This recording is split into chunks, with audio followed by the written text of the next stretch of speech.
Partimos. Listo. Ahora Rodrigo, sigue Vicente. Gola.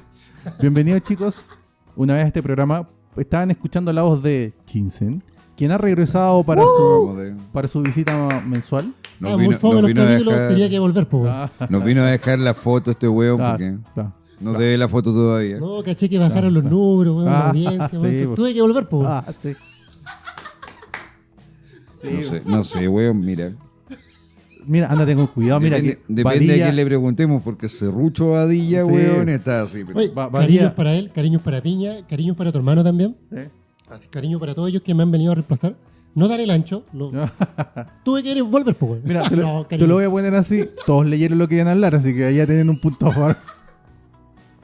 Ya, de partida con eso, weón. Ya te mataron. Ya te mataron. Ya te mataron. Todos leyeron lo que iban a hablar, así que te mataron ahí. Sí, así que. Estudian siempre. ¿Cachai? Así que. No hay con qué mal, weón. Cabrón. Wikipedia, adiós.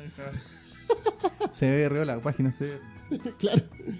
No, bueno, aquí estamos en un programa más de su podcast de Barando Comics. El capítulo de esta semana, como siempre, es ¿qué estamos leyendo? Como siempre, el primer capítulo del mes es ¿qué estamos leyendo? ¿Qué estamos leyendo este mes? Y vamos a hablar obviamente de las lecturas que llevamos en este periodo. Y vamos a empezar con noticias, Vicente. Sí. Vicente tiene noticias. Vamos a comenzar con una noticia. Estaba tragando el pancito. Sí. Tranquilo. La noticia más triste para nuestra generación, una de las más tristes en realidad, pero nos acabamos de enterar hoy día, ya para domingo. ustedes va a ser día domingo a las 10 de la mañana, casi las 11, que falleció el autor argentino Guillermo Mordillo, ya a los 86 años. Así es. Para los chicos que son más jóvenes, no recordarán ni tendrán ni idea de quién es Mordillo, pero Mordillo era un caricaturista que se dedicaba a la crítica sociocultural y política. Y de hecho llegó a ser tan importante, porque él hizo casi toda su carrera en España. Sí, correcto. Tan importante que su tipo de humor entrelazaba temas de actualidad española. En ese tiempo era el boom de la... O sea, él fue el final de los 70 y todos los 80. La explosión de libertad en los 70, la llamada homosexual. La marcha española, que fue la respuesta de la sociedad a la liberación después de la caída de Franco. No, es que no cayó. O sea, de la muerte de Franco. La muerte de Franco. Si los dictadores no se bajan, no. Se mueren, no los matan, no tienen otra otros se van a Inglaterra, weón, y se quedan presos allá. No, pero es que el tema lamentablemente, si metemos a Pinochet en la ecuación, se va todo al diablo, porque Pinochet sí entregó el poder y es una cosa muy rara, pero bueno, no sé. Vamos. Sí, pero ya lo hemos hablado muchas veces. Pero el tema es que Mordillo acaba de fallecer y habían salido a cenar con su señora, él se había sentido un poco mal de noche y se le produjo una insuficiencia cardíaca. 86 años de él. Para los que tenemos sobre 30 años y 40, fue parte de nuestra juventud y nuestra niñez, porque de hecho acá daban los cortos de Mordillo durante los 80, mediados de los 80. Sí, porque entonces, eso. Mucho humor. Lo que él hacía eran tiras de prensa, entre comillas, porque también era de este estilo como de una viñeta. Él también tenía ese estilo como de una viñeta para diarios. Pero el chiste es que él trascendió y se hicieron se hicieron cortos animados sobre la base de las tiras que él tenía. Y eso algunos nos llegaron acá, no sé cuántos nos habrán llegado. Yo me acuerdo que en la tele los daban. Los daba el canal, el Chilevisión. No me acuerdo, yo me acuerdo que los pasaba. Que en ese tiempo era el canal 11 de la Universidad de Chile. El tema es que, bueno, dentro de todas estas historias, junto con Quino, Mordillo debe ser uno de los autores más importantes a nivel de habla hispana. Así es. ¿Ya? Y en ese punto yo pondría, de este acontecer sociopolítico, pondría a nuestro querido Guillo también, chileno, para dejar un triunvirato. Sé que hay muchos más, pero el estilo de humor de ellos se asemejaba mucho de una u otra manera, aunque los cortos, la gracia de Mordillo era que eran cortos sin palabras, era un humor mucho más simple, muy gráfico, muy bien definido. Así que, aunque no creo que nos estén escuchando allá, mucha fuerza a la familia Mordillo en Mallorca, mucha fuerza a todo el mundo de de la historieta. O sea, nos escuchan de todos lugares de Latinoamérica, incluso. O sea, nos escuchan desde Nepal, pues, weón. Así que no. Y eso no es Latinoamérica. Así que. En todo caso. Y España, weón, tú créeme que tampoco es Latinoamérica, eso es Europa, weón. No, pero eso nos escuchan de todos lados. Siempre es lamentable una muerte. Lo bueno es que, como ya hemos dicho en otras ocasiones, hay que pensar más bien en su vida. Larga y fructífera. Sí, por supuesto. Tuvo una vida larga, fructífera, como dice Vicente, trascendió frontera. El humor de él se ocupó casi como escuela. No, de verdad. Lo rico es que las obras no mueren. Así es. Son eternas. Son eternas finalmente. Sí. Exactamente. Ya. ¿Alguna otra cosa, mi estimado Vicent? Va a haber un reestreno de Vengadores. Ok. En Estados Unidos se va a ¿De estrenar. Endgame? Con escenas extra. Sí, weón. Con el corte del director. Weón, las escenas extras no valen la pena. Así que créeme que si quieren verla de nuevo, ¿cachai, chicos? Yo les recomiendo. Es entretenida, véanla. Por si alguien no fue al cine. Las escenas extras no valen la pena, no te van a cambiar la película. ¿Ahora? Y finalmente. ¿Y esa información de dónde viene? Puta, porque yo he visto ya la imagen. No, es que ya lo dijeron, no, ya sí. Se dijo que ya tampoco era. Incluso se sabe Kevin cuáles son. Feige ya dijo que tampoco, weón, era interesante esta cuestión, pues, weón. Sí. Van a mostrar algunas escenas, ¿cachai? Van a alargar, por ejemplo, los homenajes, a Stan Lee. Hay un par de peleas más largas. O sea, entre comillas, estricto rigor es recaudar más plata, ¿no? Como siempre, no. O sea, siempre, los reestrenos que se hacen es para eso. Pero el problema es que en este caso, claro, no, entonces sí es problema, pero. Lo que pasa es que ellos están buscando romper el récord de Avatar. Sí, yo creo que ese es el tema. Disney quiere tratar de romper el récord de Avatar. Fuera de eso, te van a agregar, sí, una especie de adelanto respecto a Spider-Man Far From Home. Ajá. Pero que a la larga a nosotros nos interesaría un soberano champiñón, porque los champiñones son ricos, chicos, no piensen pero y son sanos, coman champiñones, prepárenlo. Porque se va a estrenar en Chile, sí, pero en agosto. Sí. Y esto en Estados Unidos se estrenaba esta semana. Y la próxima semana se estrena Far From Home, entonces, que se estrena también acá en Chile. Y en tu sitio favorito de Mega lo podrás descargar en 2 días. No va a pasar nada. Sí. Así que no sé, pues chicos, espero que lo vayan a ver. Bueno, nuestra sección, esa fue nuestra sección, noticias que no son noticias. Noticias que no son noticias. Que a nadie importa. Ahora, a todo esto, la película es entretenida, pero hay cosas que no cuadran. Y por eso nosotros un poco le damos un poquito. O sea, sorry, si alguien piensa que estaba equivocado. O sea, no, lo que pasa es que es una adaptación de cine. Cualquiera que haya visto la película sabe que ni siquiera estamos hablando de los cómics. Pero dentro de su propio estamos hablando dentro de su propio universo estamos de acuerdo. Estamos totalmente de acuerdo. El Capitán América no abandona.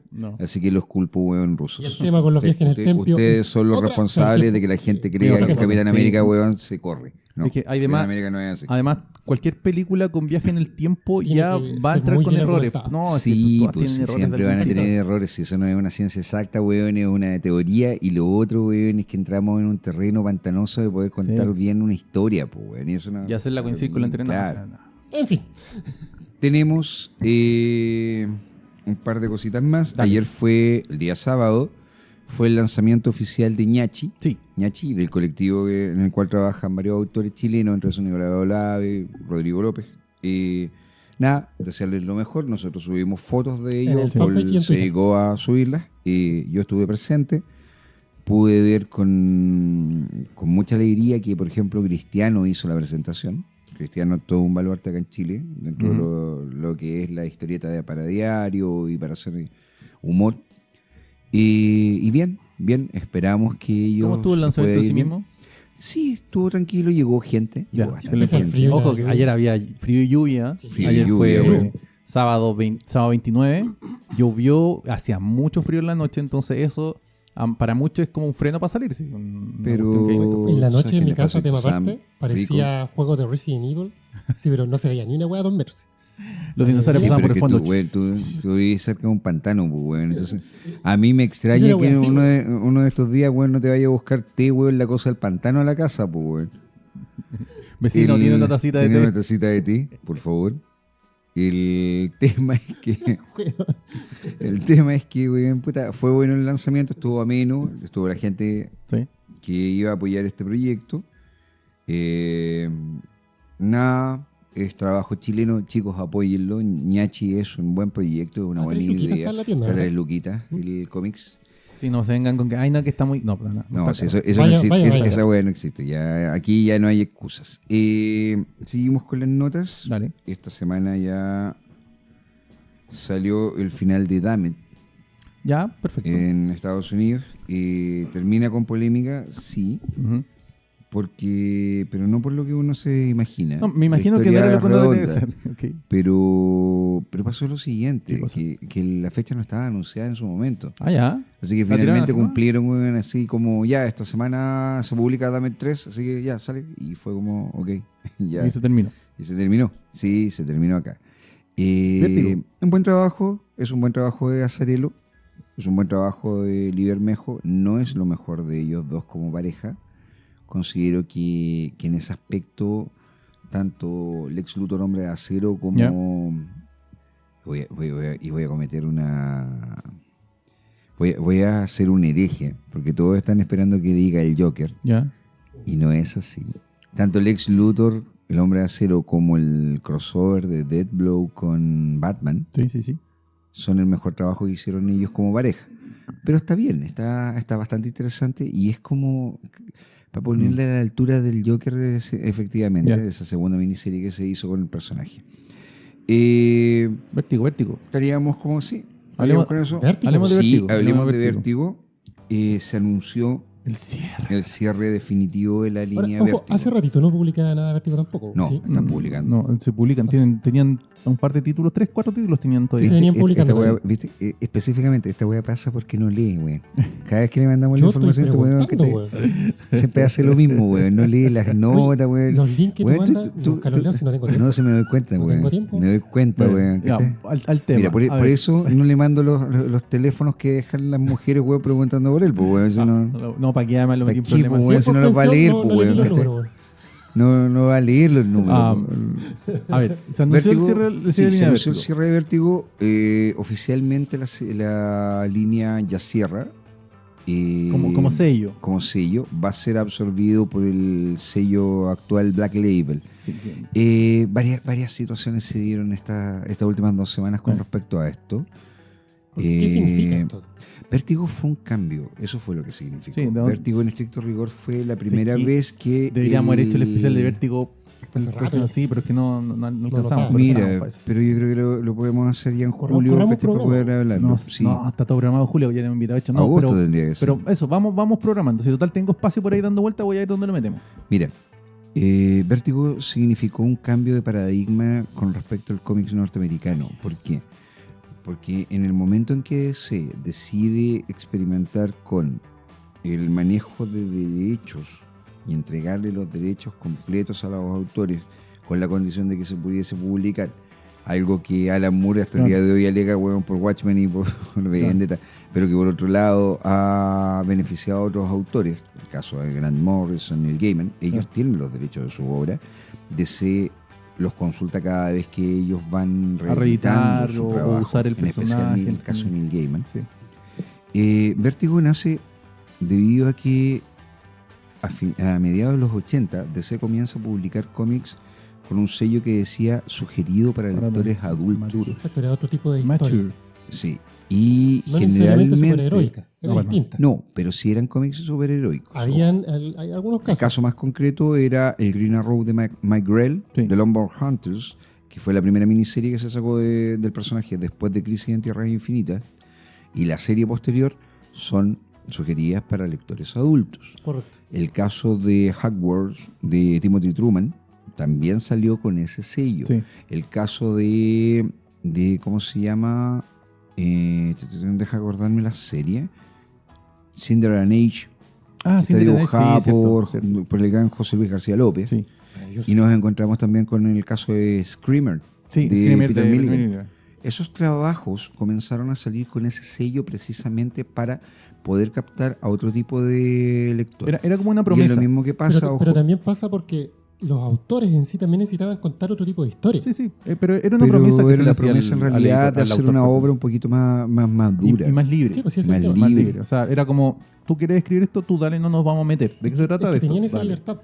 Ya, y ahí es donde en algún momento, en ese instante, Karen Berger dice, aquí hay algo. Sí. Aquí hay algo. Ahora, Karen Berger ya venía de haber trabajado también en el sello anterior que se saca. Mucha gente no se olvida que previo a Vértigo hubo un proto-Vértigo que se llamó Piranha Press. Piranha Press era un sello en donde se estaba estableciendo que los autores podían mantener el control con ciertas medidas restrictivas, en el sentido en que iban a tener un editor, se le iba a pagar todo, se iba a publicar, y que todo el mundo podía presentar proyectos para esto. Y finalmente, cuando Karen Berger toma las riendas de esto y termina siendo Vértigo. El sello de Piranha Press duró muy poco. Sí. Y de ahí entraron con Vértigo directamente. Sí, y ahí viene el gran cambio de esto. En primer lugar, Vértigo lo fundan series que eran parte del universo DC. Sí. Y esa fue la primera gran polémica que hubo con Karen Berger. Si bien Paul Levitz, y siempre lo ha dicho, él la apoyó completamente. Ella toma la determinación de que series como Hellblazer, Sandman, Doom Patrol y La Cosa al Pantano no es tanto que entren a Vértigo, Animal Man también entren a Vértigo, sino el hecho de que estén escindidas del universo DC. Es el gran tema.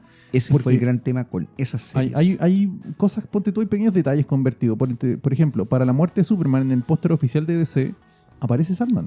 Y La Cosa del Pantano. Y La Cosa del Pantano aparecen. Y ellos eran Vértigo 100% en ese instante. Ya eran Vértigo. Eran Vértigo 100% en ese momento. Claro, entonces era como, bueno, son parte del universo. Y la respuesta de DC siempre fue, sí, son parte del universo. Lo que pasa es que Karen Berger quería evitar que eso fuese así. Era como, Karen Berger les dijo, ya, mira, sí, es parte del universo, pero no digamos que es parte del universo. O sea, no las pongamos acá. No hagamos que interactúen con otros personajes ni que otros personajes interactúen con los nuestros. Ahora, eso cambió.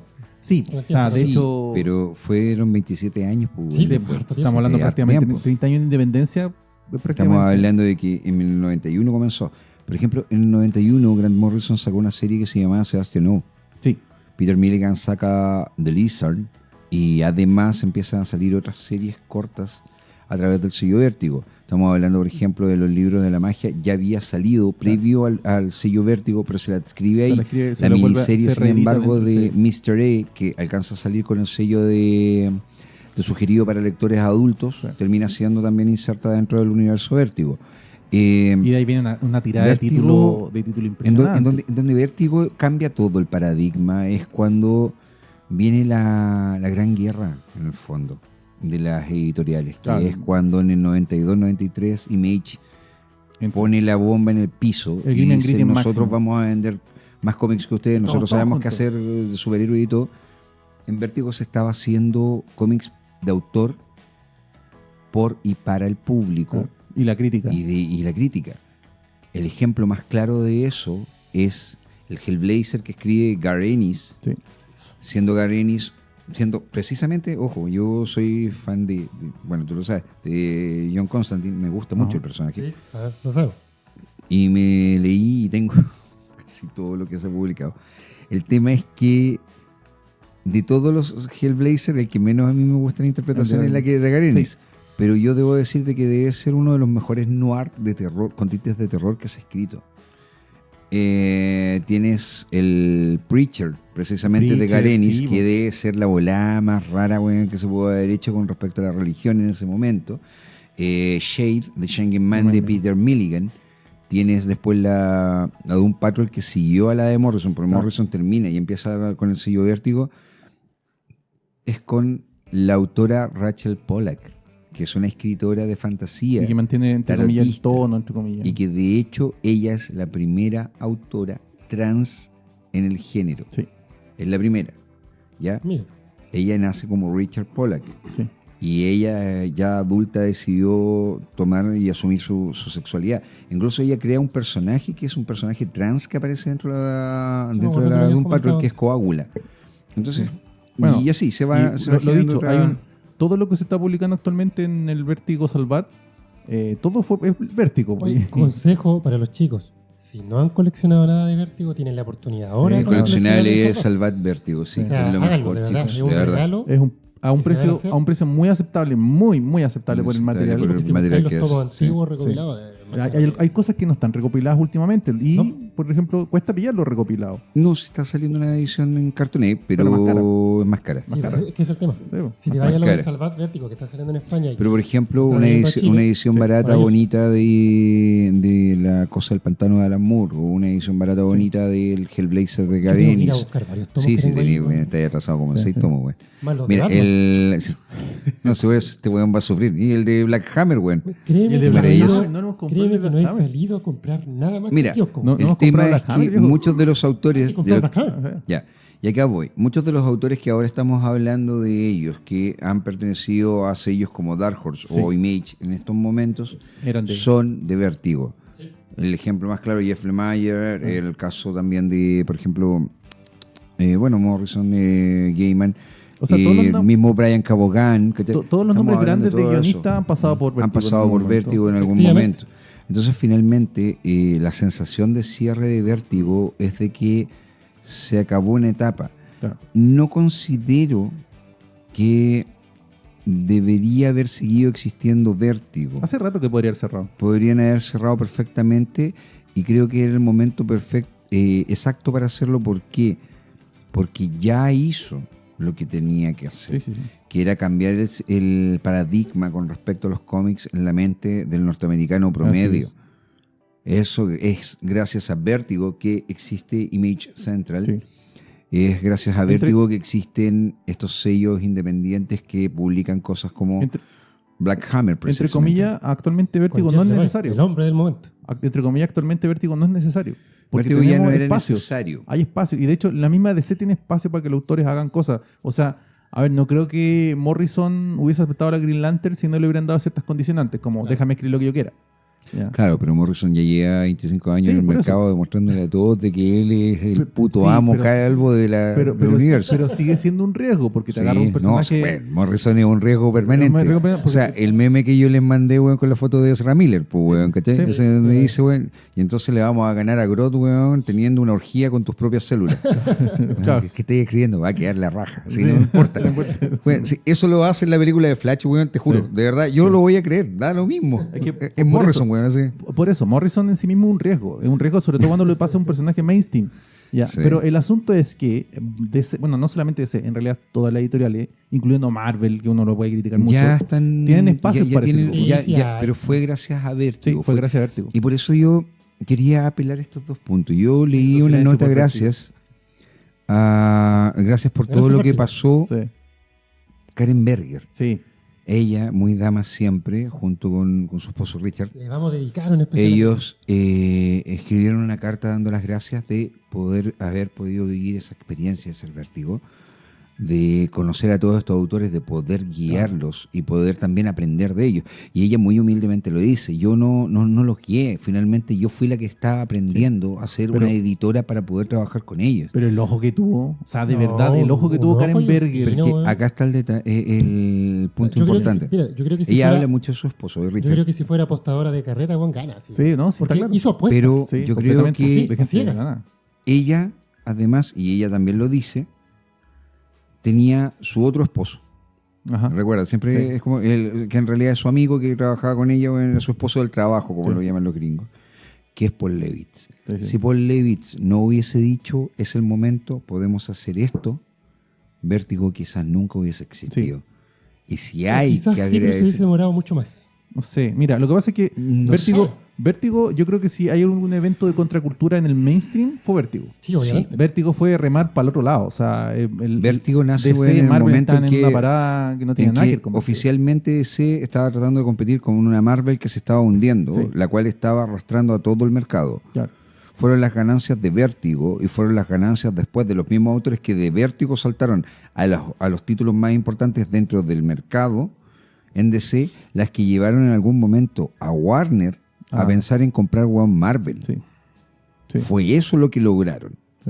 Vértigo hizo ese cambio de paradigma económicamente hablando, pero además te cambia la visión de cómo tenías que escribir un cómics. no es solamente que escribiesen cómics de superhéroes, pero no escribían cómics de superhéroes en estricto rigor, salvo la de Doom Patrol o Animal Man. Salvo cierta excepción. Ciertas personas, ciertos personajes. De partida, Sandman es una obra literaria, es una fantasía para adultos. Y es un ensayo sobre la fantasía y la filosofía y la religión. La cosa del pantano lo espiritual, todo. Debe ser la obra más intimista sobre la condición de vida humana que un ser puede tener. Sobre el concepto de vida. Y finalmente del yo con el entorno. Y es un suma y sigue esto. Sí. Entonces Vértigo te cambió todo.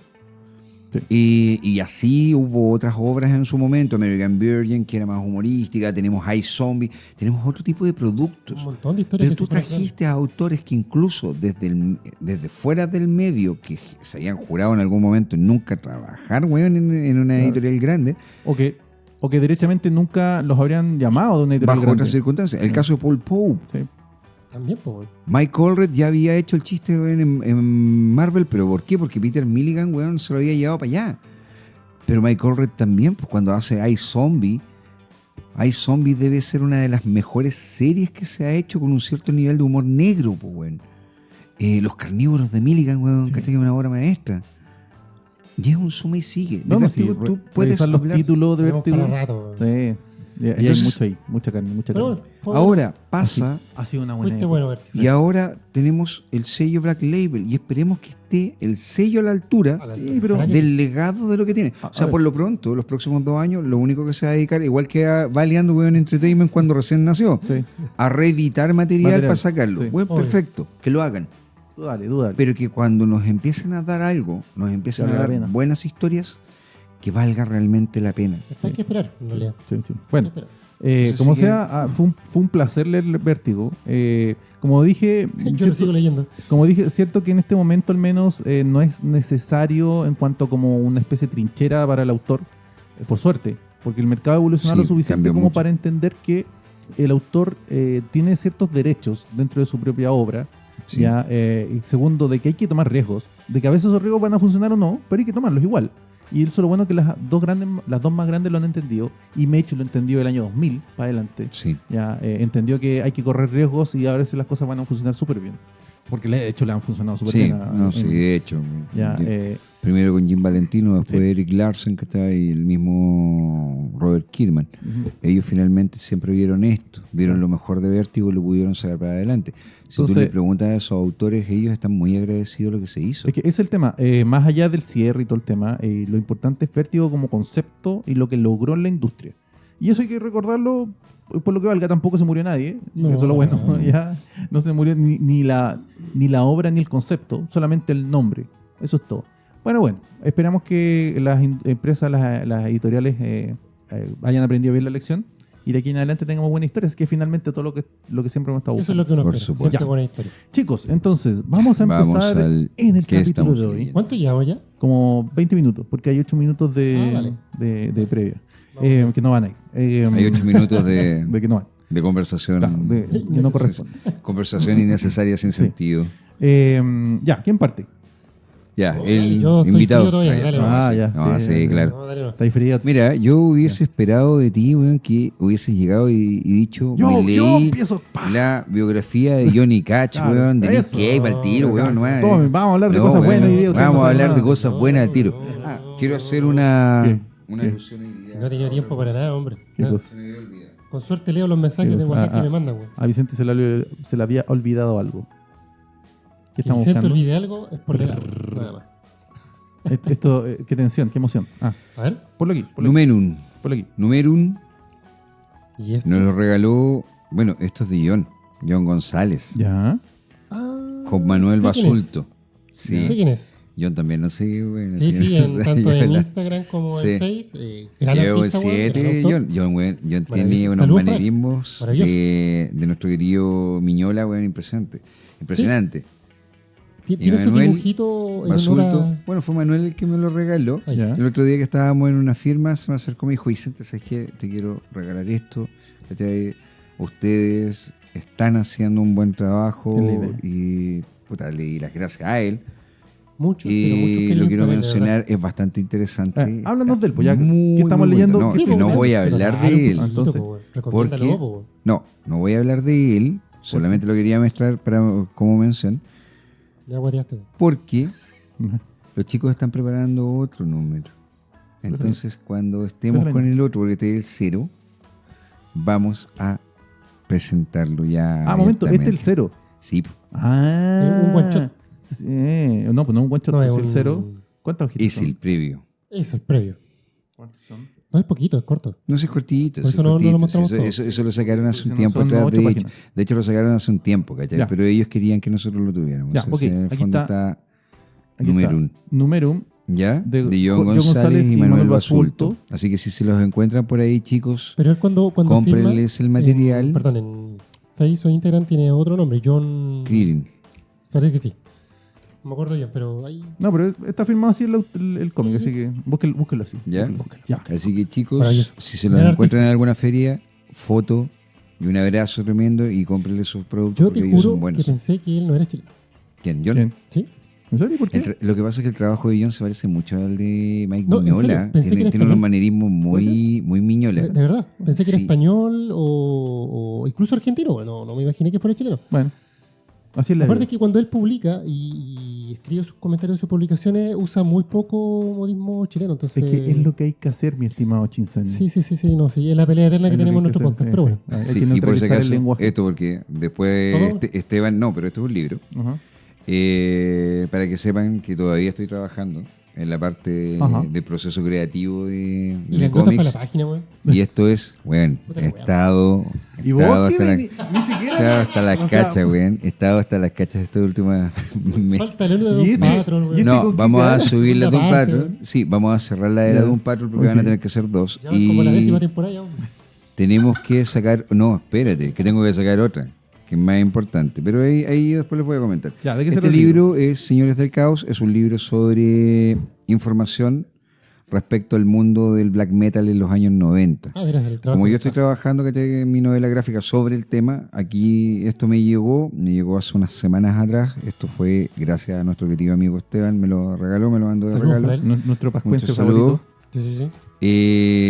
Para los que les gusta el rock y el metal, chicos, es un buen libro de información sobre el tema, sobre cómo se desarrolló toda la movida del black metal original allá en Noruega y sobre, el tema de la quema de iglesias, lo que derivó toda esta situación. En esa época se lo tomaban muy en serio. Créeme que el problema es que cuando la gente que tiene problemas mentales se lo toman muy en serio las cosas, terminan pasando. Sí, está claro. Guarda esas cositas. Léalo. Ya, léelo. ¿Te gustó en todo caso? Sí, sabes que es que me ha servido bastante para poder hacer el estudio y armar el tema. Ya tengo más o menos clara la tesis por dónde voy a ir. Ya sabes cómo vas a terminar. Claro por dónde va a terminar esta historia también. La historia, el sí de saber cómo la vas a cerrar siempre es muy importante. Es una historia. Lo que pasa es que yo me decidí por algo. Yo puedo decir mira, yo lo que puedo... Es el medio del asunto. Ese es el problema, no es la idea. No, básicamente me voy a basar. Uno de los personajes principales es un personaje que existe, que existió, que es Perrolin, ya Dead. Así que de hecho mi historia va por ese lado, por ser una especie de biografía con respecto a lo que le pasó a él. Yo pensé que iba a ocupar como una especie como perspectiva Marvel y ibas a ocupar un roadie. Claro. Un roadie que estuvo en todas las bandas. ¿Sí? No, sí. Entonces, así como todo el mejor Forrest Gump. Claro, el mejor roadie de Noruega. Claro. Me decime chileno. Claro, motivo. Necesitamos a alguien que pueda envolver 30 cables de 40 metros en 15 segundos. No, estos gallos, andaban en las condiciones más mínimas y rascan, Una vez, que se lo apuñalan en Turquía, Si no, ¿Quién se fueron a meter a Turquía también? Porque los invitaron a tocar allá. A mi hija los invitaron a tocar una vez en Turquía, y fue un asco. Estos tipos, Eurónimos decía que casi quedó preso, ¿cachai? Los weones, claro, porque los veían y para ellos era totalmente raro. Eran extraños, Sí. Era una manifestación contracultural muy fuerte para la época. Sí. La gente nos ve ahora a los rockeros y claro, somos gente normal y eso es lo que debe ser, somos gente de familia. Mi mamá me decía que no me juntara con ustedes, eran satánicos. Pero, ¿cachai? Que hubo una época en que todo el pelo largo, las cadenas, weón, las calaveras, toda esta mística que tiene, se asociaba mucho a una moral distorsionada, perversa. Más que con respecto a esto. Perversa. Y en el caso del black metal fue un cuento muy raro, weón, porque finalmente al principio ellos para poder llamar la atención de un país como Noruega, que Noruega es un país socialdemócrata, que básicamente ya lo más terrible que pasa es que chocó un auto con otro auto, era eso, era ponerse así como, sí, en realidad nosotros adoramos a Satán, weón. Era agarrárselo en serio. Bueno, Noruega es un país casi prácticamente en el 80% de las personas son agnósticas. Sí. Ni siquiera ateas, agnósticas. Y las iglesias que son protestantes. Pero aún así van a la iglesia, aún así participan y aún así para ellos sus comodidades. Lo que pasó, por ejemplo, con la iglesia de Frankfurt, la que quemó Vikernes, que después lo negaba, pero la quemó. La gente de la comunidad está sumamente emocionada y dolida por lo que pasó, al punto tal que ellos, los miembros de la comunidad, una ciudad de 20.000 personas, 10.000 personas, ellos juntaron el dinero, para poder reconstruir su iglesia. Claro. Y era su iglesia, porque gente que ni siquiera iba allá. Sí. A la iglesia ya no practicaban el culto, pero para ellos eran su iglesia. No, es que además sí que más, era parte de su comunidad. Sí que más algo así, siempre hay una contramanifestación, entre comillas, de lo que y son. Hay una explicación también del por qué lo hicieron y todo, y también hay un tema ahí. Pero bueno, la vida ahí rara, próximamente, y el ambiente musical. Próximamente voy a empezar a subir ya en agosto algunos diseños, algunos bocetos para que los vean y va a ser parte del... El ambiente musical no está exento de ese tipo de excentricidades. O sea, revisen la historia del rap en los 90. Sí, obvio. O sea, por favor. O sea, chicos, vean Stray Up Compton. Sí. Que es la historia de Newa, de Newer Attitude. Resumen de todo lo que pasó en los 80. Ya, vamos a empezar entonces. Sigamos. Voy a empezar yo porque parece parte tú, después parto yo y así dejamos el Vicente al final, que siempre se alarga y se acaba todo el tiempo. Yo traigo algo que compré en el Free Comic Book Day de Chazam. Estaba ahí Ariete, nuestro querido Germán. ¿Y tu foto? Sí, que además Germán fue a Comic Con. Sí, la comunidad se nos había olvidado. Sí. Fueron a San Diego Comic Con. Fueron a San Diego Comic Con este año Ariete Pro. Éxito para ellos. Ojalá que le vaya muy bien, Dios quiera. Que la pase bonito allá, porque sabemos la actitud que tiene Germán con las convenciones. A propósito de Germán. Y esta es la hiper mega convención. A propósito de Germán, alguien alto. Ahí está la evidencia de Rodrigo comprando cómics en Chazam, parece. Dicen que ni siquiera David Harbour, cree que van a tener una secuela de Hellboy, Bueno, no sé. Dale. Ya, a ver, yo traigo para comentar el cómic Samurai Fuego y Acero de Claudio Muñoz, que como dije lo compré el día de Free Comic Book Day en Chazam. Es de la editorial Ariete Pro. Claudio es autor integral de la obra.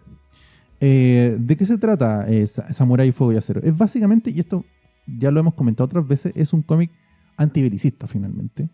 Es una historia muy corta de un samurái, de lo que ocurre después de una batalla, básicamente, en la cultura japonesa. Está muy bien representada la cultura japonesa. Los encuadres, el arte aplicado a esta obra es magnífico. Mira estos detalles. Es magnífico. El trazo que utiliza. Es increíble el manejo, el uso de tinta que tiene, es muy, muy bueno. Harto uso de tinta, como si fuera una obra realmente... Es tinta, todo es tinta china. Realmente samurái de la época. ¿Ya? Y, a ver, no voy a entrar mucho como en la trama en sí misma, porque al final, a ver, primero, la historia, es una historia cortita, es un cómic de 24 páginas, es una historia antibelicista finalmente, que habla sobre las consecuencias de las batallas, de las guerras. Claro, está trasladado a la cultura japonesa en la época de Tokugawa. Perfecto. En donde los servir a un samurái era lo más importante. Correcto. Pero finalmente ese no es el meollo de la historia. El meollo de la historia es qué pasa cuando un hombre se enfrenta a una situación derivada de una guerra en la que finalmente él no tiene arte ni parte. ¿Qué solía pasar, de hecho? O sea, sigue pasando. En donde él entra básicamente por cumplir un deber. Hay dos personajes. Uno entra por cumplir un deber y el otro entra por querer hacer fama y fortuna. Y después se da cuenta, al menos el que busca fama y fortuna, de que esto no tiene nada que ver con la fama y fortuna, que las batallas y las guerras no conducen a nada. Y el samurái busca un momento de redención, finalmente. que es otro tópico súper normal en las historias de guerra. La redención. ¿Por qué? Porque finalmente en las guerras ocurren actos muy terribles, pero de vez en cuando hay ciertos personajes que participaron en batalla, o soldados de guerra, o generales incluso, que tienen la oportunidad de hacer un acto noble. Un solo acto noble, o sea, que busca, entre comillas, redimir todo lo manifiestamente terrible que ocurre en una batalla. O sea, las guerras son así. En las guerras se mata, se viola, en las guerras muere gente que no tiene por qué haber muerto, en las guerras se destruyen cosas que no tenían por qué ser destruido. ¿Ya?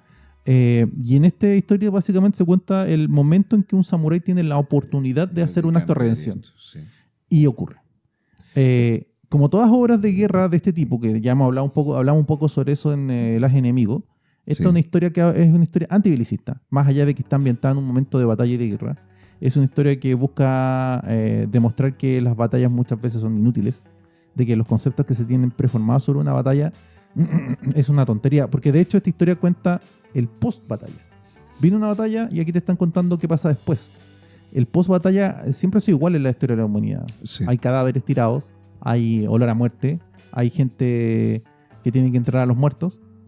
De eso se trata. Pregunta, Rodrigo, ¿esto tiene guiños a lo que es el cine samurái? Absolutamente. Probablemente tal siempre, como el de Kurosawa. Sí, Kurosawa. Sí, bueno, mira, yo te diría que... yo diría que Kurosawa. Sí, yo te diría que sí, Kurosawa, pero sé que está mucho más tocado al cine oriental setentero, ochentero. Ya, perfecto. Que nosotros pudimos ver aquí con Vicente en la televisión chilena.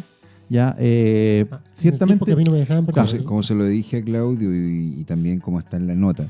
Sí, porque hay una nota tuya también. Hay nota, lo hemos cubierto todo. Lo que pasa es que yo no lo hemos leído. ¿Cómo se llama? A mí me recuerda obras como Rayando la luz de la luna. Sí. Cortando la luz de la luna. O sea, yo voy a historias más y de Kurosawa te podría decir, Kagemucha, la sombra. Sí, Kagemucha, absolutamente.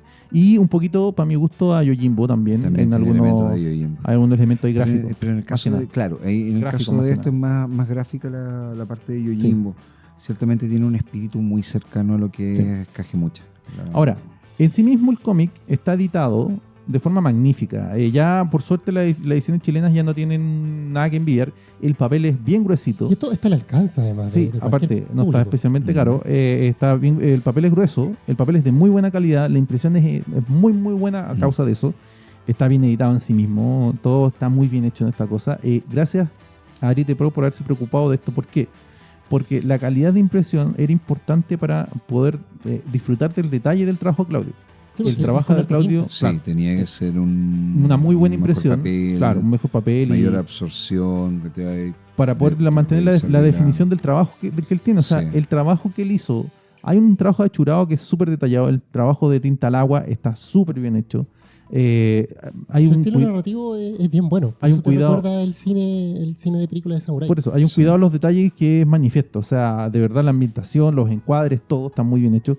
No hay problemas de perspectiva, no hay problemas de proporción anatómica, no hay problemas en la descripción gráfica del guión. Nada. Sinceramente creo que esto va a pegar súper bien en Comic Con San Diego. La gente se va a interesar. Sí. No va a creer que esto es un producto chileno. No, está súper bueno. Es una temática, también es una temática súper diferente a la que podemos estar acostumbrados en el cómic chileno. No es necesariamente humor, no es superhéroe, es otro tipo de historia.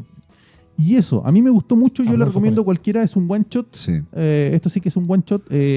No está caro, apoyen el mercado nacional, pero no porque sea nacional, sino porque es bueno. Y aquí tienen una buena historia. Sí, acá, y este es el ejemplo de lo que se debe hacer. Finalmente, ese es el punto. Por acá. Estoy tapando tu. No, es que tu edición de lujo. Tu edición de lujo. Ya. Bueno, traje la bolímeta. Finalmente, es un trabajo que está demostrando que se puede hacer cómics de calidad, tanto en el guión como en dibujo, y además en cuanto al producto del cual se genera. Sí. Aparte, la portada es magnífica. La portada es increíble, te recuerda claramente a obras como Lone Wolf and Cub o como te decía, el trabajo de Kurosawa. No, está muy bueno. Tintes de rock. La portada es muy, muy buena. Yo, como digo, se lo recomiendo a cualquiera. Considero que es una muy buena compra. Si están buscando algo como un regalo, también es un muy buen regalo. Porque es algo que no todos tienen. Claro, no es necesario haber leído nada más, no es necesario leer nada más antes o después. Esta obra se explica por sí misma. Es muy disfrutable, es corta e intensa y en resumen muy muy buena. Muy buena. Perfecto. Así que eso es lo que puedo decir de para Claudio. Samurai Fuego y Acero de Claudio. Que sabemos que nos ve y nos escucha. Así que sí. Cariños para él. Saludos. Ya, te toca. Señor, que me tiene que tocar. En fin. Rodrigo. Ya. Dale. Lo primero es que les tengo que pedir disculpas porque, como dije, todo el rato no he tenido tiempo para leer absolutamente nada. Y antes que lo tenía, tampoco lo tenía. Nada. Así que, a ver, aclaremos una cosa, weón. Antes cuando tenías el tiempo, weón, tampoco lo hacías. Ahora, weón, menos, weón. Y ahora menos tengo tiempo. Así que tuve que recurrir a traer y recomendarles un cómic que yo ya había leído, que es la saga o macrosaga, como quieren llamarlo, de Invasión, que estuvo editada originalmente en 3 números. La cuarta macrosaga de ese. Sí, después entramos en detalle, yo me pierdo con las líneas de tiempo. No, pues la cuarta.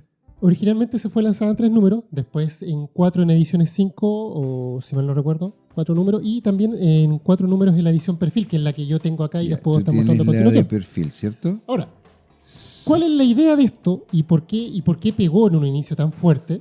Y ahí después vamos a hilar un poco los detalles. Porque es una historia muy hija de su época en torno a todo lo que es las historias de ciencia ficción, que es lo que estaba pegando. Los autores, notable para algunos, para otros no tanto, tienen que ver con Giffen. También trabaja acá Todd McFarlane, que dicen que en realidad rayaba sobre los dibujos de Giffen. De Gay Giffen. Sí, hay que decirlo. A ver, aclaremos, mire. Espérate. Hay otros detalles más. También está Bill Manto, que también ayuda en los guiones a Giffen. En los dibujos además está Bart Sears. Y Bart Sears, que vino a Chile, de hecho, y nadie lo pescó, muy poca gente sabía quién era, es el que se encarga en definitiva del último número casi completo. Sí. Con unos dibujos de verdad increíbles. Ya. Algo iba a decir. Sí, te voy a decir dos cosas. Primero, en la cuarta saga importante, la macro saga que saca ese, es por tanto del año 89 esto. Es del 88 al 89. 88-89, ¿viste? ¿Qué es lo que te iba a agregar con respecto a esto? Que Giffen ya estaba guionizando y estructurando la Liga de la Justicia Internacional. Sí, de hecho, mucho de esto apoyó a esa historia. en donde viene precisamente el quiebre para esa historia. Ahora, por un lado. Lo segundo, Todd McFarlane aquí ya estaba choreado. Lo único que quería era irse a Marvel, bueno, para empezar a ganar muchas lucas, cosa que lo hizo. Porque el buen ya había empezado a trabajar para ellos. Pero además estaba también el hecho de que en estos números él lo que iba a hacer era completar el dibujo que en efecto que Giffen hacía como diseño. Sí, él hacía los bocetos en blanco, pero no tenía el tiempo suficiente para Hay acabarlo. otro detalle además detrás de esto. Estaba Bill Mantlo. Bill Mantlo fue una de las últimas obras que alcanzó a escribir completa o ayudar a escribir completa. Aquí ya él era abogado. Rodrigo esto lo sabe. Bill Mantlo era abogado. De hecho, él era fiscal, era asistente de fiscalía, parece, o fiscal de Nueva York antes de sufrir el accidente. Esto fue como un año y medio antes de sufrir el accidente, que lo atropelló un taxista y después nunca más se supo nada y el tipo estuvo 25 años en coma. Sí, terrible. Terrible la historia. Pues si Mantlo se encontró con los hijos grandes y que tenía nietos, pues bueno. De hecho, ahora hay fotos de él con su familia y todo, que se ha ido recuperando de a poco. El hijo es igual a él, cuando era más joven. Y tiene nietos.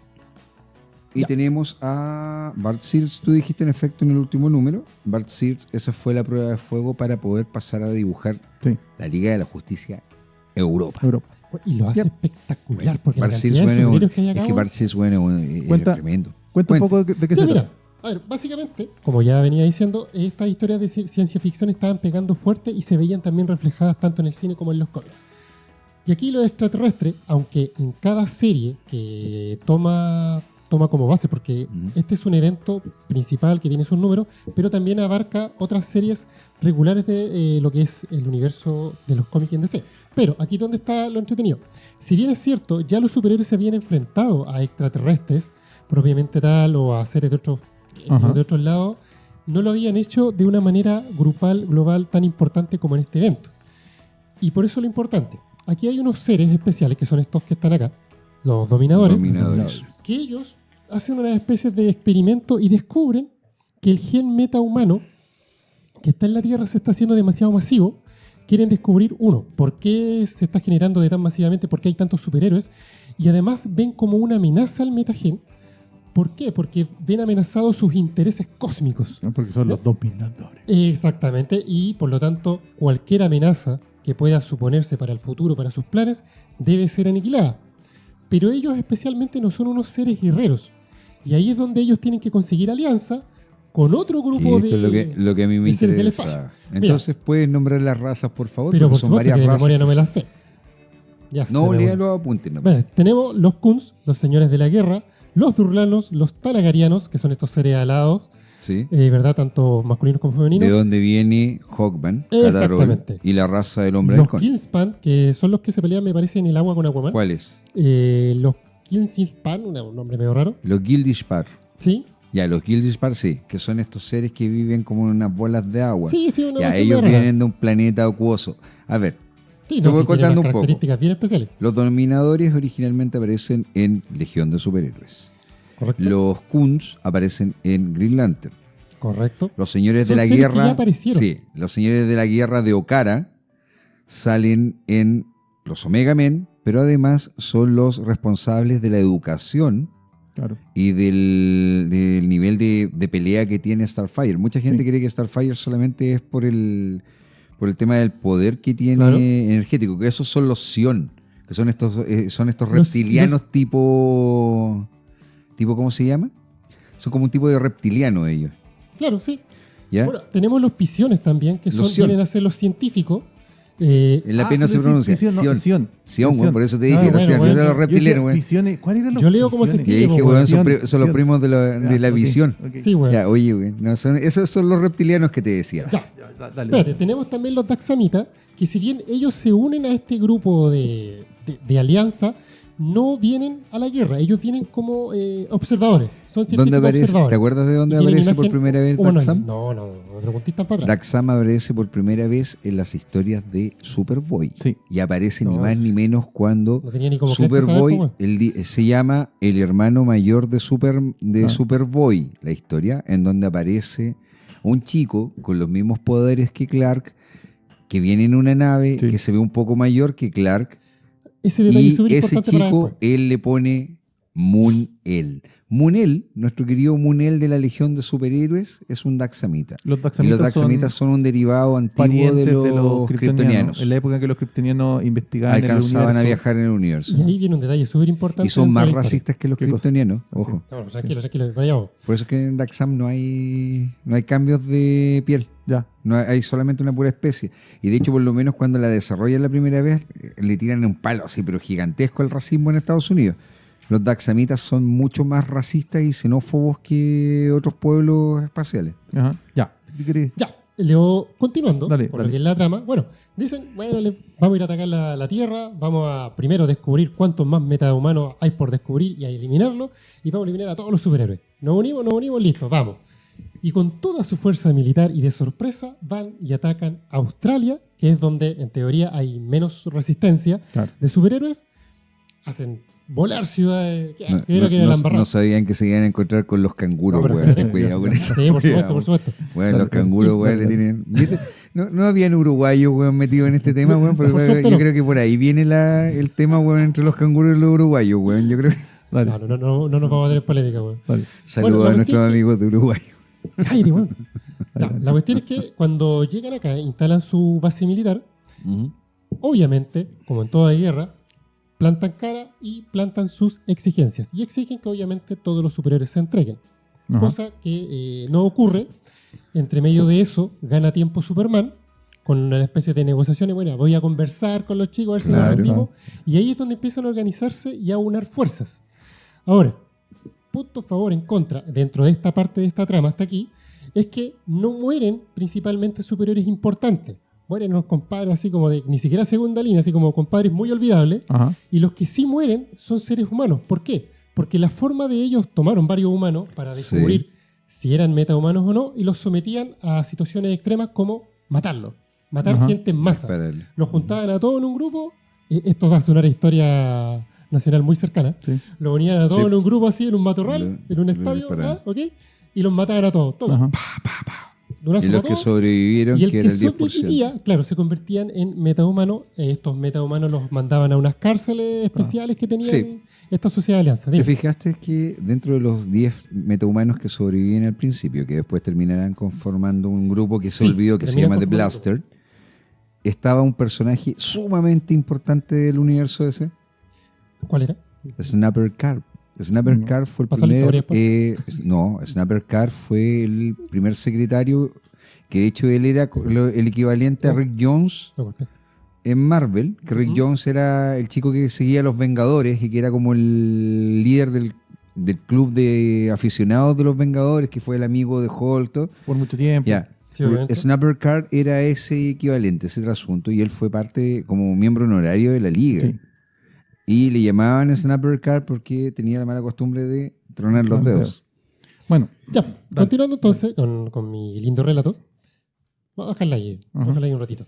Mira, forma alianza los humanos, ofrecen resistencia porque obviamente no se iban a rendir y se planta una guerra bastante entretenida con páginas con harta acción. Y ahí es donde se agradece igual el trabajo de todo el equipo, porque poder graficarte una cantidad grande de personajes superhéroes en par de viñetas. Cuando no eres George Pérez. Cuando no es George Pérez, de hecho.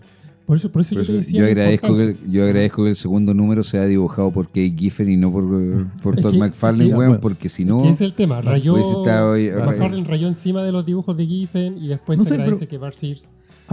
Hay mucho estilo en McFarlane en algunas páginas. Sí, está bien. Sí, que dibujó ahí. Ojo, está bien dibujado, dale. No, si no está mal dibujado para nada. Sí, pero ahí tuvieron que decirle qué es lo que tenía que rellenar, porque este huevón era como... Mira, si ya lo he dicho como 3 veces y sé que no te gusta el huevón, ya. Este huevón hubiese estado la capa de Batman en todos lados. Pero a ver, aquí es lo que con que está bien dibujado, que no están los problemas típicos de McFarlane en cuanto a manejo de anatomía, perspectivas, proporciones. Pero precisamente por lo que estábamos hablando. Esa cuestión no existe. Por eso te digo que está bien dibujado, porque sí, este cómic está bien dibujado, incluso por McFarlane y en este estilo. No, es el tema. Ya, continuando con la historia, porque si no, no va a terminar nunca esta cuestión. A ver, se ponen a pelear. ¿Estás muy apurado? No. Sí, en realidad sí. Todos sabemos, weón, que tenía una cita, que no es el punto. Bueno, se ponen a pelear todos con todo, queda la embarrada, algunos mueren por aquí, etcétera, etcétera. Y aquí es donde empieza a ver el detalle de todas las alianzas que uno encuentra en general en las guerras en general del mundo. Empiezan a primar objetivos propios de cada uno de los grupos, tanto los grupos militares como los grupos científicos.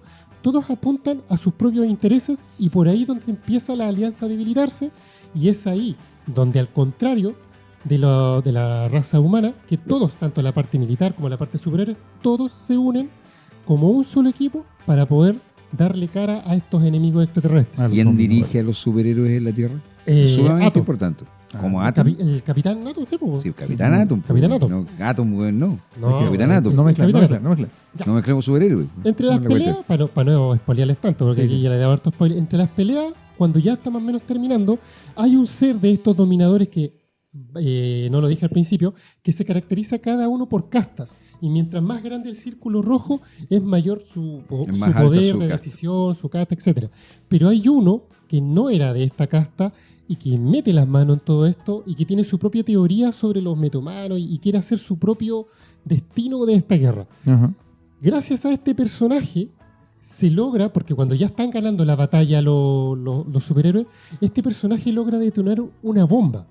Esta bomba hace que todos los metahumanos, o casi todos, pierdan sus poderes.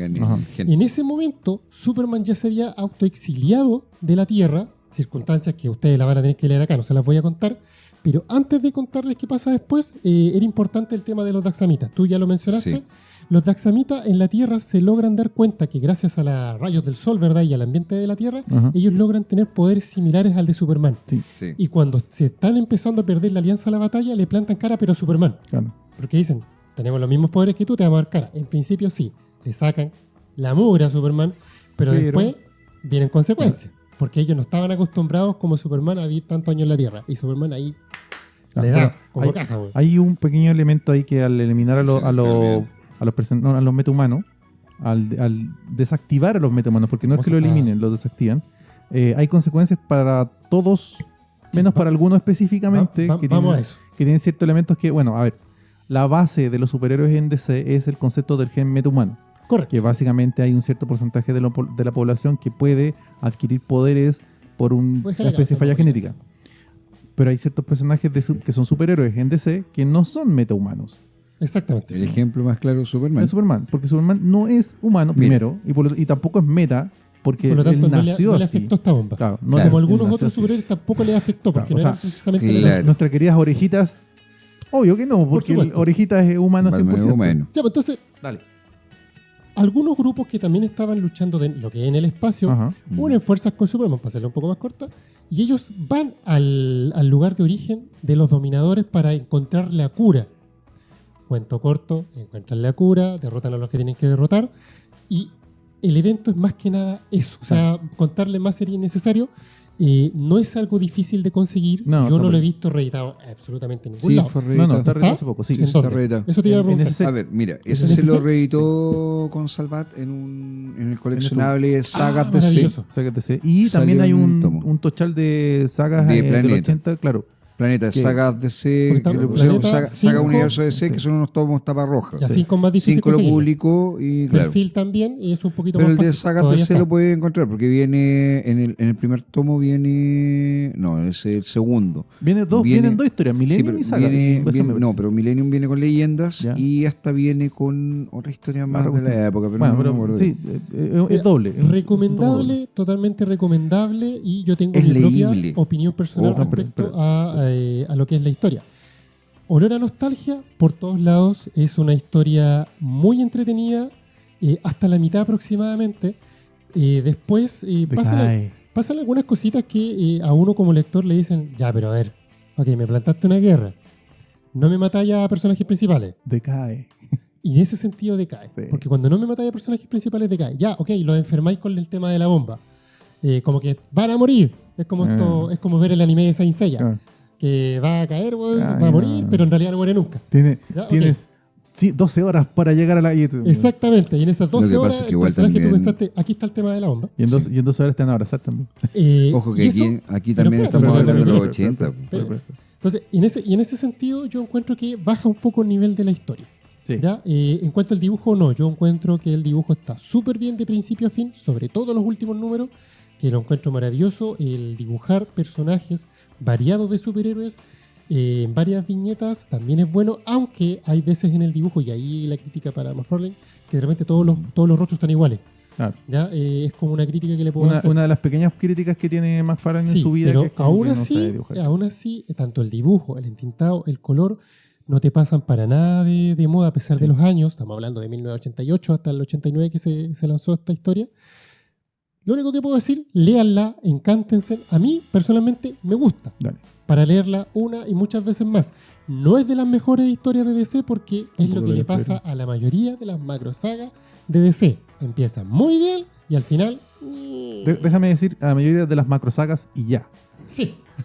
ya, en realidad. Da lo mismo que sean DC o Marvel. La mayoría ojo. Giffen después trabajó una saga muy similar en Marvel, que era Aniquilación. Y era bastante mejor en guión, en construcción, a lo que es... Estamos hablando de dos cosas distintas. Pero pasó harto tiempo. Este hombre tenía harta más experiencia. El Giffen del 2005 harto tiempo. Son 15 años de diferencia. A ver, eso es lo primero. Lo segundo, dentro de las macro sagas de DC, que en ese tiempo habían empezado a tomar la costumbre, al igual que Marvel, de sacar una saga por año. Sí, muy mala costumbre. Muy mala costumbre. Te puedo decir que comienza con Nort. Sí, o Nort. Tenemos que ser claros. O sea, Crisis en Tierra Infinita, weón, es la macro Parangón. Claro. Todo el resto, weón, ya viene en abajo. Sí. Tenemos Leyenda, que fueron 6 números. Y el problema fue que DC, antes de esto, saca Millennium, la cual la hace al estilo Marvel. Sí. ¿Qué quiere decir? Cuenta un número, el cual tiene repercusiones directas, weón, en un montón de series que están entre medio. Si no te leías esas series, no entendías lo que pasaba. No entendías lo que pasaba. En cambio, con Invasión, la ventaja estaba, weón, ese Rocket Red. Sí, se transforma. Y de hecho esa es la armadura que se roban en Apocalypse, weón, porque le hacen cagar la armadura. Dale. Se le hace cagar Lobo, de hecho. El tema es que cuando llega Invasión fue decir, ¿saben qué? Filo. No hagamos una historia que tenga repercusión. O sea, que tengan que leerse el resto de la historia. Si quieren se la leen. Pero los teens porque abarcaron más series. Sí, pero es que ahí el detalle es más simple. La historia transcurre acá. Sí. En el principal. Nada más, no hay otra cosa. Los tie-ins estaban contando cosas que le pasan a los héroes dentro de su propia... Y el ejemplo más claro es la de Animal Man, que Morrison dice, ¿sabes qué? Bueno, no estoy ni ahí con contar una historia en donde Animal Man pelee contra estos hueones. Voy a contar una historia sobre un artista que va a poner una mega bomba, weón, que va a volar todo California. Y Animal Man, weón, se vuelve loco tratando de desactivar la bomba, weón, y viene el hombre halcón, weón, y la apaga. En uno de los especiales que se reeditó SC de Wonder Woman, abarcan los teens que tienen que ver con los dominadores. En el caso que es cuando ella se agarra con Guy Gardner, weón, le saca la cresta. En el caso de Superman, la saga del exilio, porque en este momento estaba en el exilio Superman, no tiene nada que ver con lo que pasa en la saga del exilio. Y de hecho sale una mención así como, tuve que ir a la Tierra a pelear contra estos tipos, sigamos. Y algo que se agradece en esta edición, no sé si es la otra, no las conozco, la cantidad de información referente a los grupos de superhéroes. La que está mostrando Shin-Sen en pantalla en la Argentina. Te voy a hacer otra aclaración acá entre medio. El tema, por ejemplo, que tú mencionas que mueren personajes totalmente secundarios. La verdad es que sí y no. Secundarios para toda la masa, ¿cachai? Por ser personajes que no eran tan conocidos. Pero, por ejemplo, los miembros de la Doom Patrol, que estaban saliendo en esa época y que matan ahí dentro de esta historia, son relativamente importantes para la época. Sobre todo el personaje Adarani. Y yo no voy a hacer más comentarios de eso porque la segunda temporada de la serie de Doom Patrol va a tener que ver con el personaje de Adarani de Sai. Pero eran personajes prescindibles en esa época. Ese es el tema, para mi gusto. Sí, claramente sí. Prescindibles. Pasa lo mismo, por ejemplo, con lo que ocurrió con los Omega Men, que aparecen. Ahora, ¿cuáles fueron las consecuencias finalmente de Invasión? Invasión generó toda una línea de personajes nuevos que algunos no fueron tocados, el caso de los Blasters, o los poderes de Snapper Card, que después cuando vuelve a aparecer Snapper no tiene los poderes y nadie entiende por qué. Pero hay unos villanos que salen, por ejemplo, de esa historia que quedan dentro del universo ese. Eso por un lado. Segundo, es sumamente importante porque después de esto se genera la Liga de la Justicia Europa. Sí, correcto. Y es gracias a esta historia, que el mismo Kate Giffen lo dice, que el Capitán Atom se convierte en el líder de la Liga de la Justicia Europa. ¿Ya? Tenemos historias diversas, como por ejemplo, que los argentinos la alcanzaron a publicar, la de Flash en la Cuba. De Flash cuando fue a Cuba. En Cuba, y está con Fidel Castro, güey, Manhunter. Y sale con el Manhunter, con Mark Shaw. Oye, si incluso le piden ayuda hasta los villanos, pero si estaban desesperados. Pero Manhunter no era villano en ese tiempo, ya era un héroe. ¿Qué otra cosa sale de acá? Sale una serie que pasó muy por debajo del radar de la gran mayoría, pero que los españoles publicaron los 2 primeros años de esa serie en distintos especiales y la serie misma, que es Legión. Legión. ¿Qué es lo que hace con eso Kate Giffen? Es retroalimentar el futuro del universo DC, señalando que antes de la Legión de Superhéroes ya había existido un precedente que se le llama la Legión, y que es un grupo que forma Vildrox, en el nombre salía Legión L.E.G, así. Legión, que era de hecho, claro, pero básicamente es la Legión. El Legión. Lo que pasa es que, como para generar el precedente, es como decir, mira, lo que pasa es que la Legión que tú conoces deriva de esta Legión. Que era una Legión que tenía el nombre por una serie de siglas y no por un concepto de ellos, entre comillas. ¿Y dónde está el nexo ahí? Que ahí aparece un personaje que es un Durlan, sin nombre. Durlano. Que es el Durlan, es ni más ni menos que el fundador de la Legión de Superhéroes en el futuro. Es el millonario que los adopta a estos chicos, o sea, que les da, ¿cómo se llama?, base económica para que ellos puedan fundar la Legión, y él es además el papá de el legionario Camaleón. Sí. ¿Ya? De Changeling. Sí, pues de lo Chameleon. Chameleon. Sí. Esa es una. Te hablan, por ejemplo, de que reconstruyen el origen de Munel, que le dan el nombre de Largant y que es el hijo de uno de los Daxamitas que muere en la Tierra. Superman. O cosas así. Fue una historia buena, fue entretenida. O sea, sin mala no es. A ver, es entrete. Como bien dijiste pero tú, se nota forzado el cierre así como ya, cerremos esta cuestión. A ver, cosas que van a encontrar. Como tú bien dices, es hijo de su época. Sí, pues sí, es hijo de su época. Por tanto, el cierre era muy abrupto. Típico de eso. Claro, lo que estábamos diciendo, cerrar una historia súper importante y en esta época de verdad los cierres eran súper secundarios. Eran secundarios casi. Como que de repente le decían al autor, ¿sabes qué? Lo vamos a dejar hasta aquí, así que corta. Oye, menos mal que el papel todavía no se deshace. No, pero es que estoy edición de la época en todo caso. A mí me gustó en su momento cuando lo leí. La tengo, de hecho creo que tengo solamente el tomo 1 de 5, el tomo 2 nunca lo he pillado. De invasión. Me encanta esa imagen de Superman. Con mi mano. Como les decía en su momento, considero que aquí el dibujo de McFarlane está súper bien. Está proporcionado, no hay fallas de proporción, perspectiva, nada. No es del estilo clásicos. propio que adopta después. No es del estilo de él. Y es la misma cuestión que tú dijiste. O sea, si McFarlane terminaba los bocetos que le hacía Kay Giffen, claro, pues es lógico que no tenga problema de proporción. Proporción. Los problemas que McFarlane siempre ha tenido son proporción, perspectiva y anatomía. Mira, este ejemplo, por ejemplo, por darlo, porque mucha gente dice, oye, pero Aquaman siempre antes tenía el pelo corto. No, a finales de los 80 ya Aquaman empieza poco a poco a dejarse el pelo más largo. De hecho, más surfer. Es más cipo. Y el que ya lo deja con el pelo ya como largo fuera antes de la serie es Adam Hughes, cuando lo dibuja en la Liga de la Justicia en un par de números que aparece y él sale con su pelo. Ahora, como decimos que hijo de su época, a algunos lectores puede ser que no lo pesquen, o sea, no es que no lo pesquen, sino que lo encuentren durito leer, porque puede ser. A mí en lo personal considero que el guión... Hay un tema con las traducciones también en algunos casos. Hay un problema con el guión en ese sentido, para mi gusto. Desde mi perspectiva.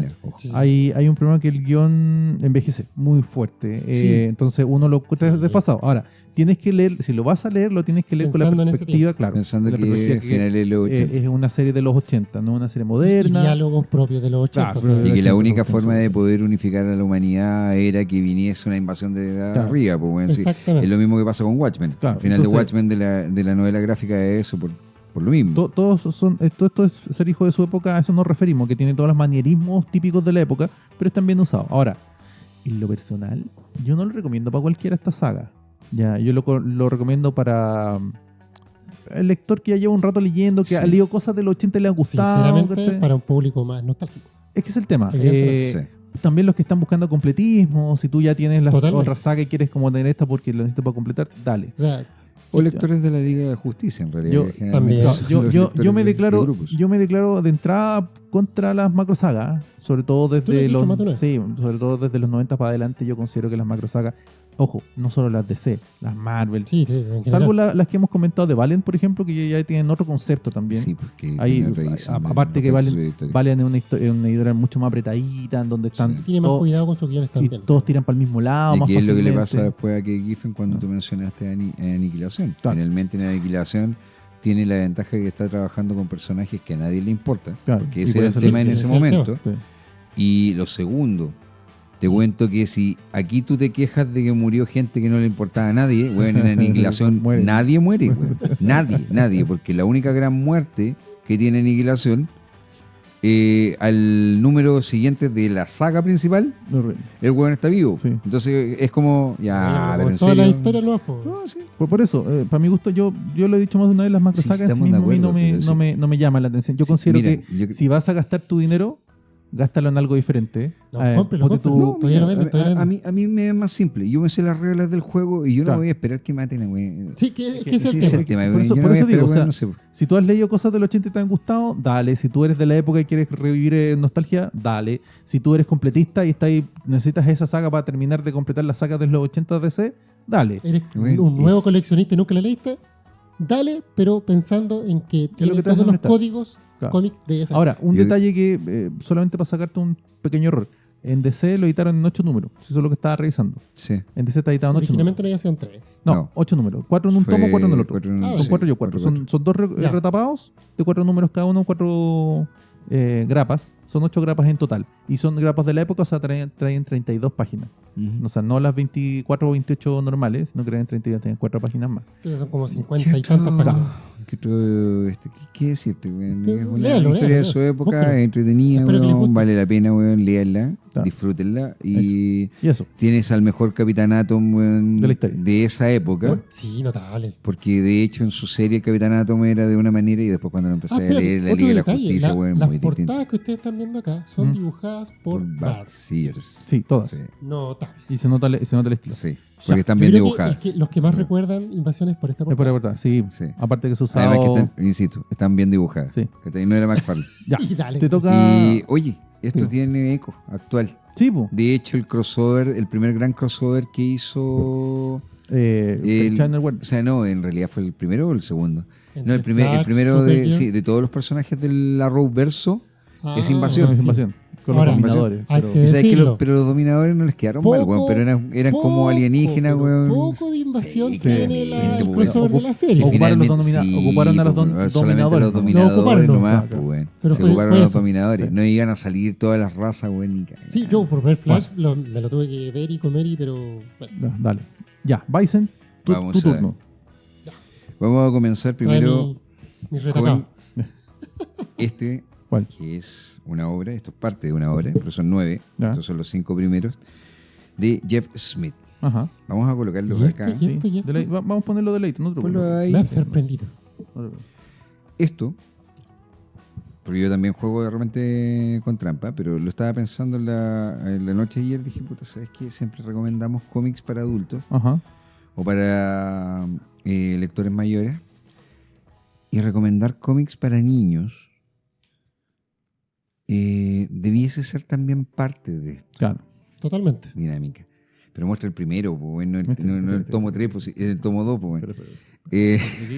Bueno, el primero. Este es el primero. Es el primero, Yo estoy lejos de viendo al revés, Bombville. Ya. Estoy recomendando en este momento Bond, de Jeff Smith. A ver, para hacer es una Bond? historia James Bond rápida. y Jenny Jane Smith. Al tiro. Jeff Smith es un caricaturista y a la vez ilustrador norteamericano, el cual viene de la misma generación que viene Adam Hughes, que vienen todos estos dibujantes. ¿Cuál es el tema? Que Jeff Smith comenzó a dibujar una serie de prensa para el diario de la universidad Claro. cuando tenía 20 O años, sea, joven, perfecto. la cual se basaba en unas criaturitas que salían de repente en estos chistes, que eran estos Von. Sí. Los Von son un pueblo, Así como los pitufos. pero que no existe. Claro. Tú nunca ves Bonville. Ya, ok. Y la historia, sin embargo, Pero te ellos lo mencionan. existen. Te lo mencionan en reiteradas oportunidades. Von es la historia de 3 primos. Fon Bon, Funny Bon y Smiley Bon. Y todos terminan en bomb. Claro, porque son todos de Bonville. ¿Ah? Es como que los hobbits se hubiesen llamado, no sé, pues, weón, Bilbo Hobbit, Juanito Hobbit, Frodo Hobbit. O comarca. Claro, O o comarca. Vivo comarca. De hecho, claro. se llamaba Bilbo Comarca, un bolsón cerrado. ¿Se ocupan términos así como por la bomb? No. Vamos a bonear. No, tampoco. No, eso es los pitufos, güey. No, Créeme Por que eso estaba después, pensando en los no, pitufos. créeme que después de lo de los pitufos, bueno, No. tú sabes que cuando le preguntaron a Pello sobre el por qué los pitufos hablaban así, él dijo, a ver, todos los idiomas tienen acento. Básicamente que ellos pitufeen, Pitufén a cada rato. claro, No, es una manifestación es una del manifestación acento. de su acento. Lo que pasa es que tú no puedes poner un acento. O sea, los argentinos sí pueden. Eso, toma. ¿Cachai? Sí, sí, Tómatela. Venía a tomar. ¿cachai? Todo ese tipo de cuestiones tú lo Ya. puedes poner acentuado. Pero una ellos se simple refieren a entonación no se puede poner de forma Claro. gráfica. Entonces era la manifestación de su acento. Claro, Está perfecto. Entonces, ya. un Ok, pitufo queda que claro eso no está pitufaba acá. claro. era Claro. ciertamente un pitufo que estaba pitufando lo correcto. ¿Me cachai? A eso se refiere. Finalmente tú le das un sentido. Es como cuando Squanchy habla, weón, en Rick y Morty. Que también es muy heredero de este Sí, concepto po. de. Sí, es un homenaje. Claro. El tema es que estos 3 primos son expulsados de la Villa Bon. En realidad no son expulsados los dos, sino que Funny Bon es expulsado por una serie de malas artes. Este era el tipo que más tenía dinero. Claro. Funny se diferencia de los otros porque él anda con camiseta y con una estrella en el pecho. Ok. Smiley es uno alto que fuma, Ujú. bueno, fuma puros, y que es como muy tontorrón. Y Von, que es el protagonista en realidad de la historia, es el que nos va contando la historia, que es el Von que está de blanco completamente, siempre. Ellos son, entre comillas, expulsados de su pueblo, echan al primo avaro por mandarse 10.000 cagadas y los otros dos lo acompañan solamente por buena gente y terminan en un valle. En este valle ellos toman contacto primero con unas criaturas peligrosas que se llaman las monstruos ratas en español, que serían the rat critters, que tienen el cerebro probablemente el porte un maní. Sobre todo hay un par que son como el recurso humorístico y peligroso de toda esta historia. Y ellos conocen a una niña que se llama Thorn.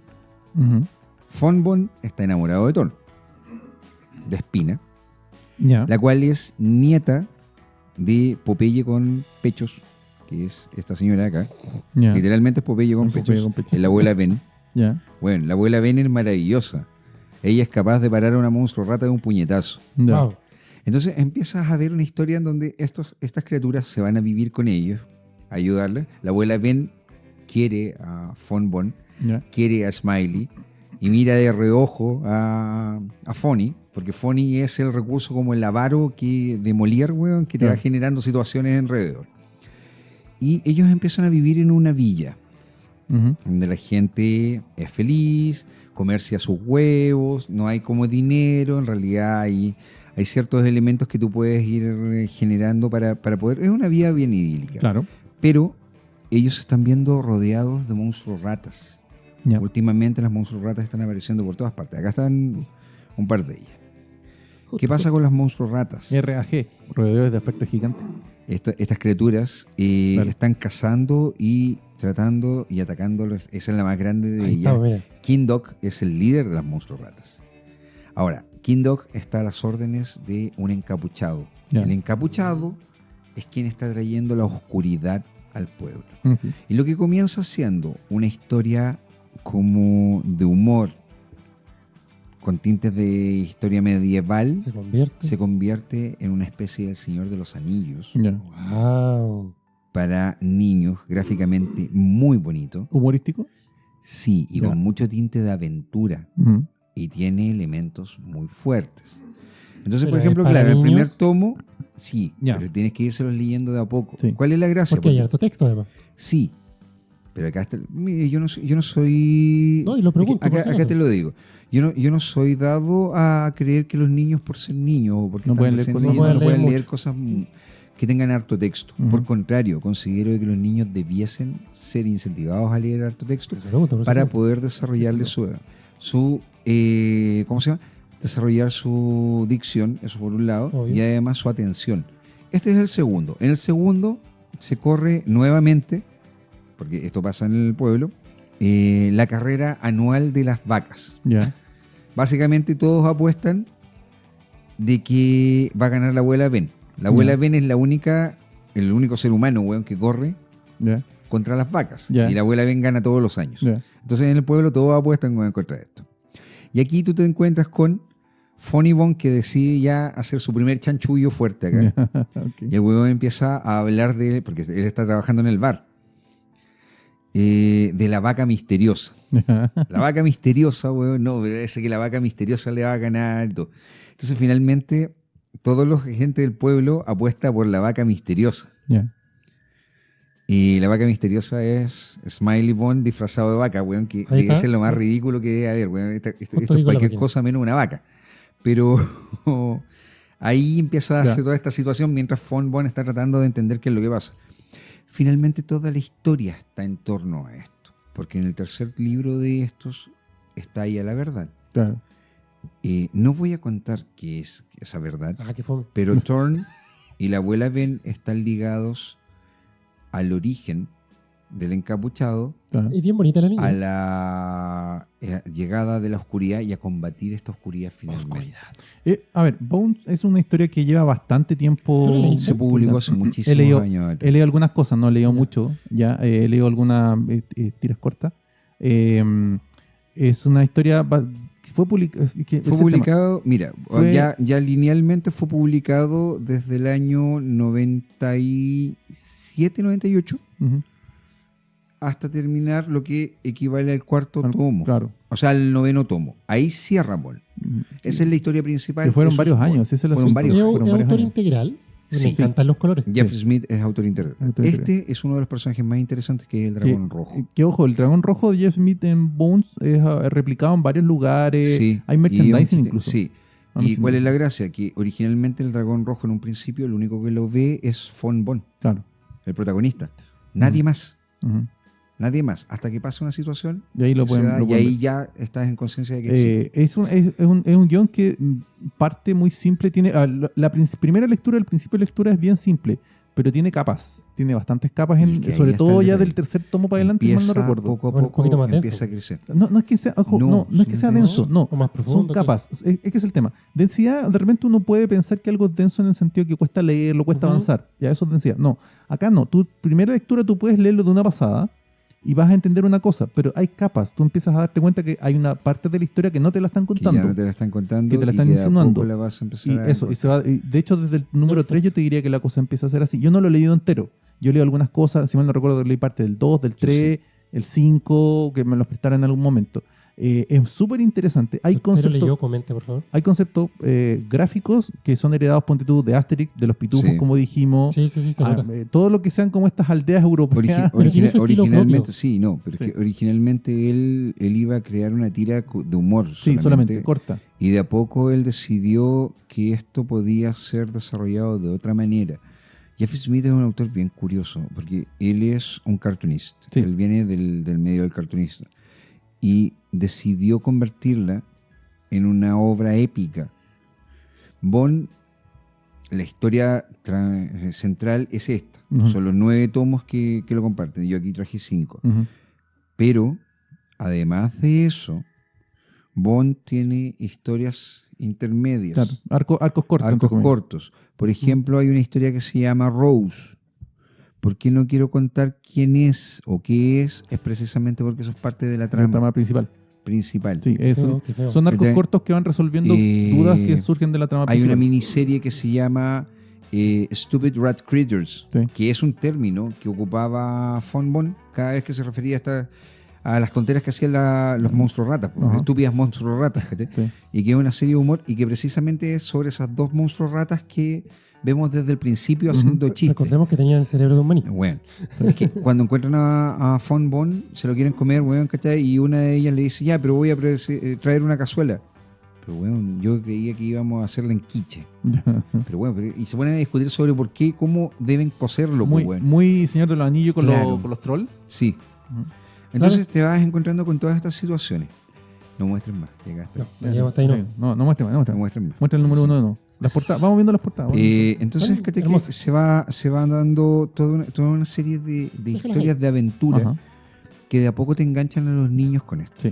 Sí. Hay unas historias posteriores también, que son unos tomos nuevos que hizo, además que él escribió una novela corta de Bond, en donde él también ilustra y puede ser... Y él ha prestado el personaje para ciertas cosas de vez en cuando. Sí, ha aparecido en otras series. Hay amigos que de repente le piden, oye, préstame a un segundo para hacer tal cosa, y aparece en series. No es broma, aparece en series de repente dibujado por otro dibujante. Bueno, de hecho, cuando Mike Allred, por ejemplo, ha dibujado personajes de superhéroes, a veces, o personas en la calle salen con poleras de Bond. Sí. Entonces lo prestan. Sale de referencia porque el chiste que tiene Jeff Smith es que lleva mucho tiempo en el circuito independiente de Estados Unidos. Cuando va a las convenciones, va por las convenciones por el lado independiente y a la vez... cuando va por una editorial grande, va por DC. Claro, es que es el tema. Es que él es fan del Capitán Marvel. Él hizo una serie del Capitán Marvel de cómics que se llama La Sociedad Monstruosa del Mal. Claro. Esa miniserie es de él. Él hizo 2 miniseries. Sí, pues está reeditado en tapa dura. Muy bonito. Es que es el tema. Cuando va a convenciones grandes también a veces lo llevan por DC, como está diciendo Vicente, va como autor de títulos importantes de vez en cuando. Y Bones yo diría que... también que fue cuando publicaron el material de Bond. Claro, es que es el tema. Bones parte siendo independiente, después ha sido publicado por editoriales, pero el tema es que Smith mantiene el control sobre el personaje. Ya, el gran chiste que tiene es que no se ha cedido los derechos para ninguna cosa. Todo lo que sale publicado de Bond es de él. Es autorizado por él expresamente.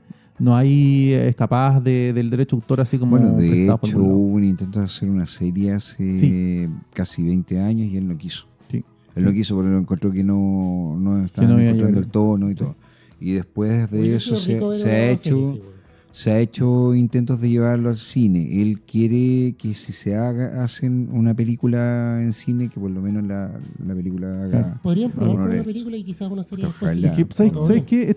Esto para mi gusto pinta más para serie. Para serie en Netflix o Amazon podría ser una buena serie de animación. Sí. Pero ahí depende porque al menos en animación ninguna de estas productoras de streaming arriesgan mucho. Compren el producto hecho. Ya, compren el producto hecho. Hay entradas ya a competir con respecto a esto. Claro. Bond, junto con otras series, por ejemplo, Mouse Guard, lo que le pasó a Mouse Guard ahora con Disney.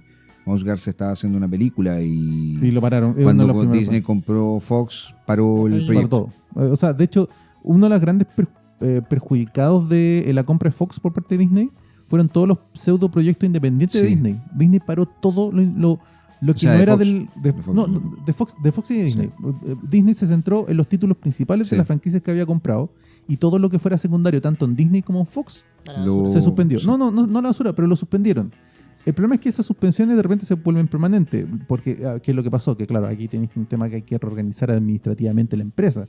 2 empresas se tienen que reorganizar administrativamente, tienen que unificar los criterios de aprobación de los proyectos. Sí, el tema. Finalmente se les hace más complicado por eso. Porque, por ejemplo, en Disney, un elemento que tú puedes ver siempre en las producciones de Disney es que si bien tú puedes discutir sobre la profundidad de algunos guiones, lo que tú no puedes discutir nunca es la calidad de la factura. Disney se preocupa de que su factura técnica sea perfecta siempre. Sí, eso no se discute. Hasta las películas más camp que tienen, estas de rock, no es que más que bien hecha. Hay fotografía en esas películas que es tremenda. Y es el tema, o sea, la organización de este tipo de cosas son complicadas, entonces estos proyectos como secundarios están todos frenados. Y están frenados de forma permanente en principio. Pero bueno, yo lo que iba a decir sobre Bond es que Bond es una obra súper divertida de leer. ¿Ya? Claro, yo leí el número de tomo saltado, ya, muy muy saltado. Entonces me falta un montón de historia entre medio, pero se nota de que hay líneas argumentales, como decía, hay arcos largos y arcos cortos que enriquecen el entorno completo de la historia en sí mismo. Y al final de cuentas tengo entendido que termina siendo una historia re compleja, en el sentido que si bien tú el número 1 y 2 lo puedes leer de forma medianamente independiente hasta el 3 aproximadamente, ya desde el 5 para adelante es como que se nota que no, sabes que tienes que haber leído los anteriores porque si no hay cosas que no vas a entender. Bueno, mira, acá están los 2 puntos con respecto a lo que hablábamos. Deja que diga... Sí, yo como siempre enfriando el paño. No te habíamos dicho, pero justo Vicente los trajo de regalo para tu cumpleaños. Así lo voy a poder completar. Vale. Rodrigo está de cumpleaños, déjenle saludos por favor en los mensajes. Ya. Animación, en el 98 fue Nickelodeon la que compró los derechos para producir la película y en el 2002 Jeff Smith declaró que el acuerdo quedaba inválido porque en realidad nunca llegaron a un acuerdo real de ejecución.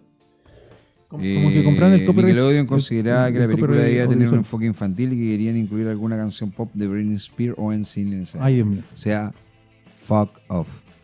En cuanto a la posterioridad, el acuerdo que se hizo, que es un acuerdo que puede tomarse 15 años, es con Warner. Warner es la que quiere desarrollar una película de animación con respecto a Warner. ¿Qué te puedo decir? El dibujo es muy bonito. Muy bonito, sí. Es muy atractivo para los niños. Muy bien hecho. Pero yo te voy a comentar algo. Esta obra yo la comencé a comprar cuando mis hijos mayores estaban pequeños.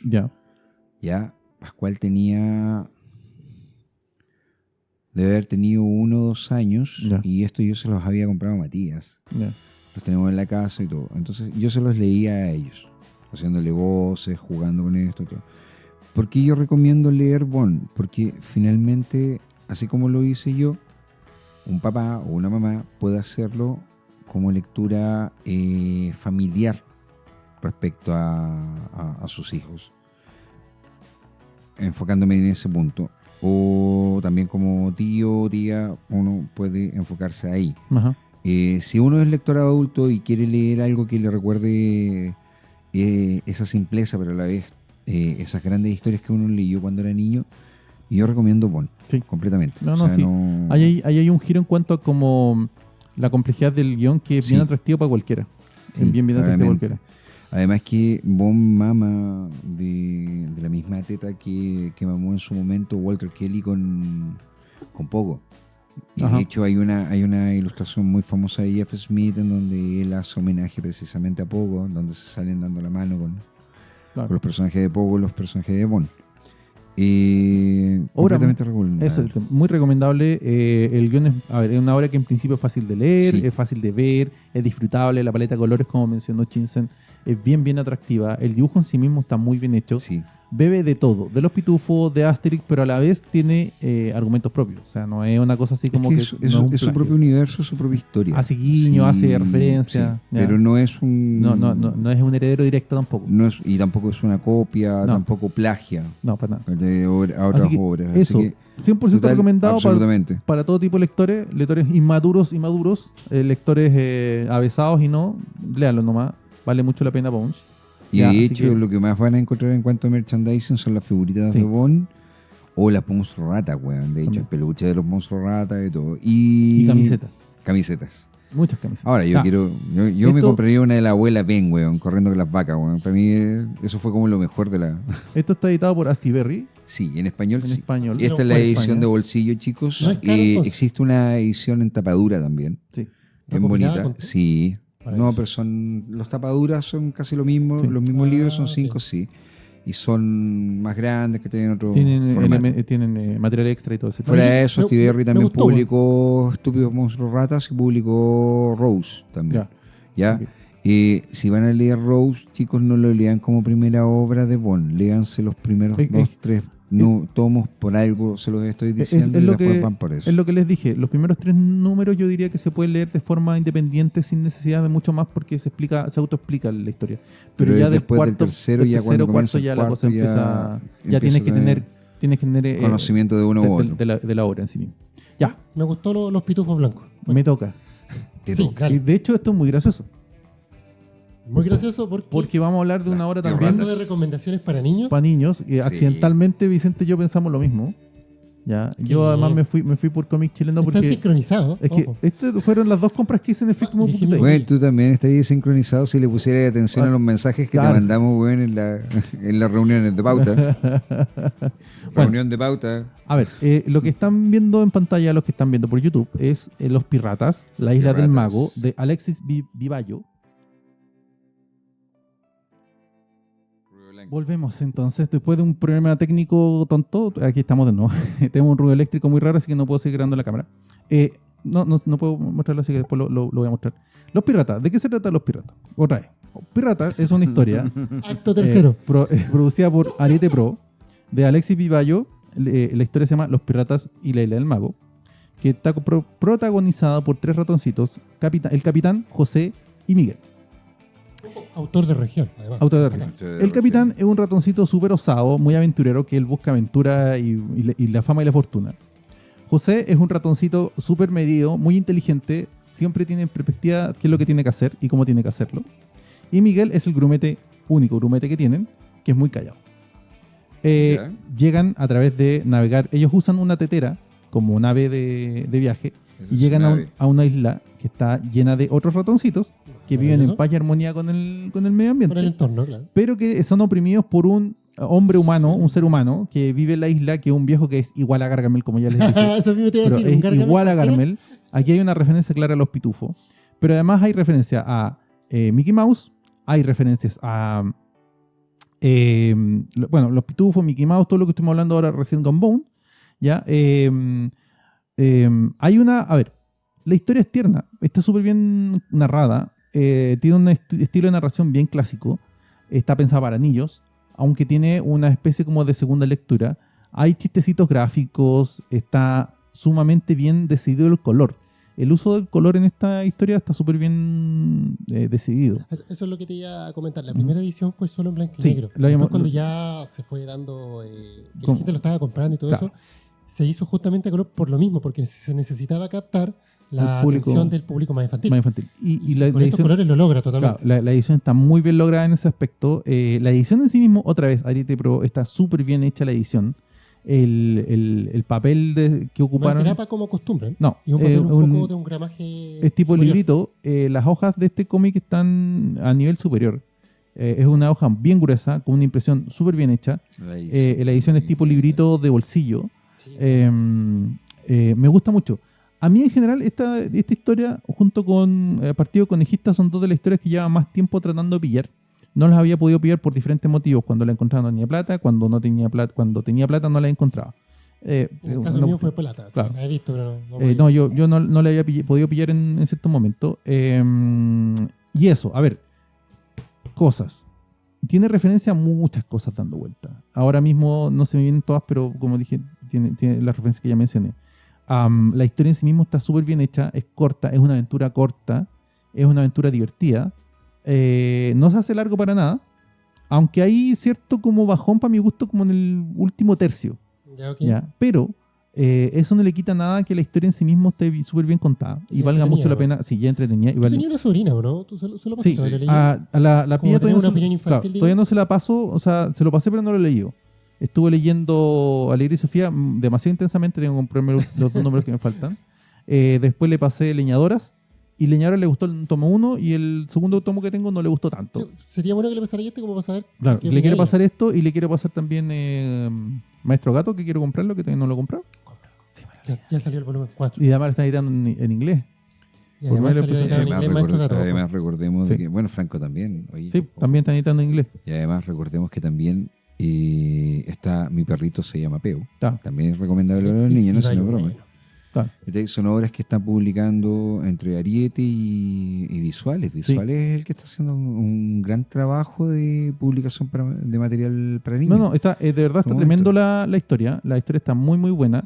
El libro está muy, muy bueno. Yo lo recomiendo a ojos cerrados. Para cualquiera. Está muy bonito, está muy bien encuadernado. Está precioso el diseño. Es muy buen concepto. Las tapas están muy bien. Todo el cómic está muy bien hecho. Está muy bien hermoso. hecho. A mí me gusta la edición. Sí. Ya me gustaba la en blanco y negro. Cuando vi la versión a color, cuando estuvimos en el evento del mall Plaza Vivo, me encantó cuando lo vi y sí dije, puta, lo tengo que tener en algún momento. Claro. De verdad. No, sí.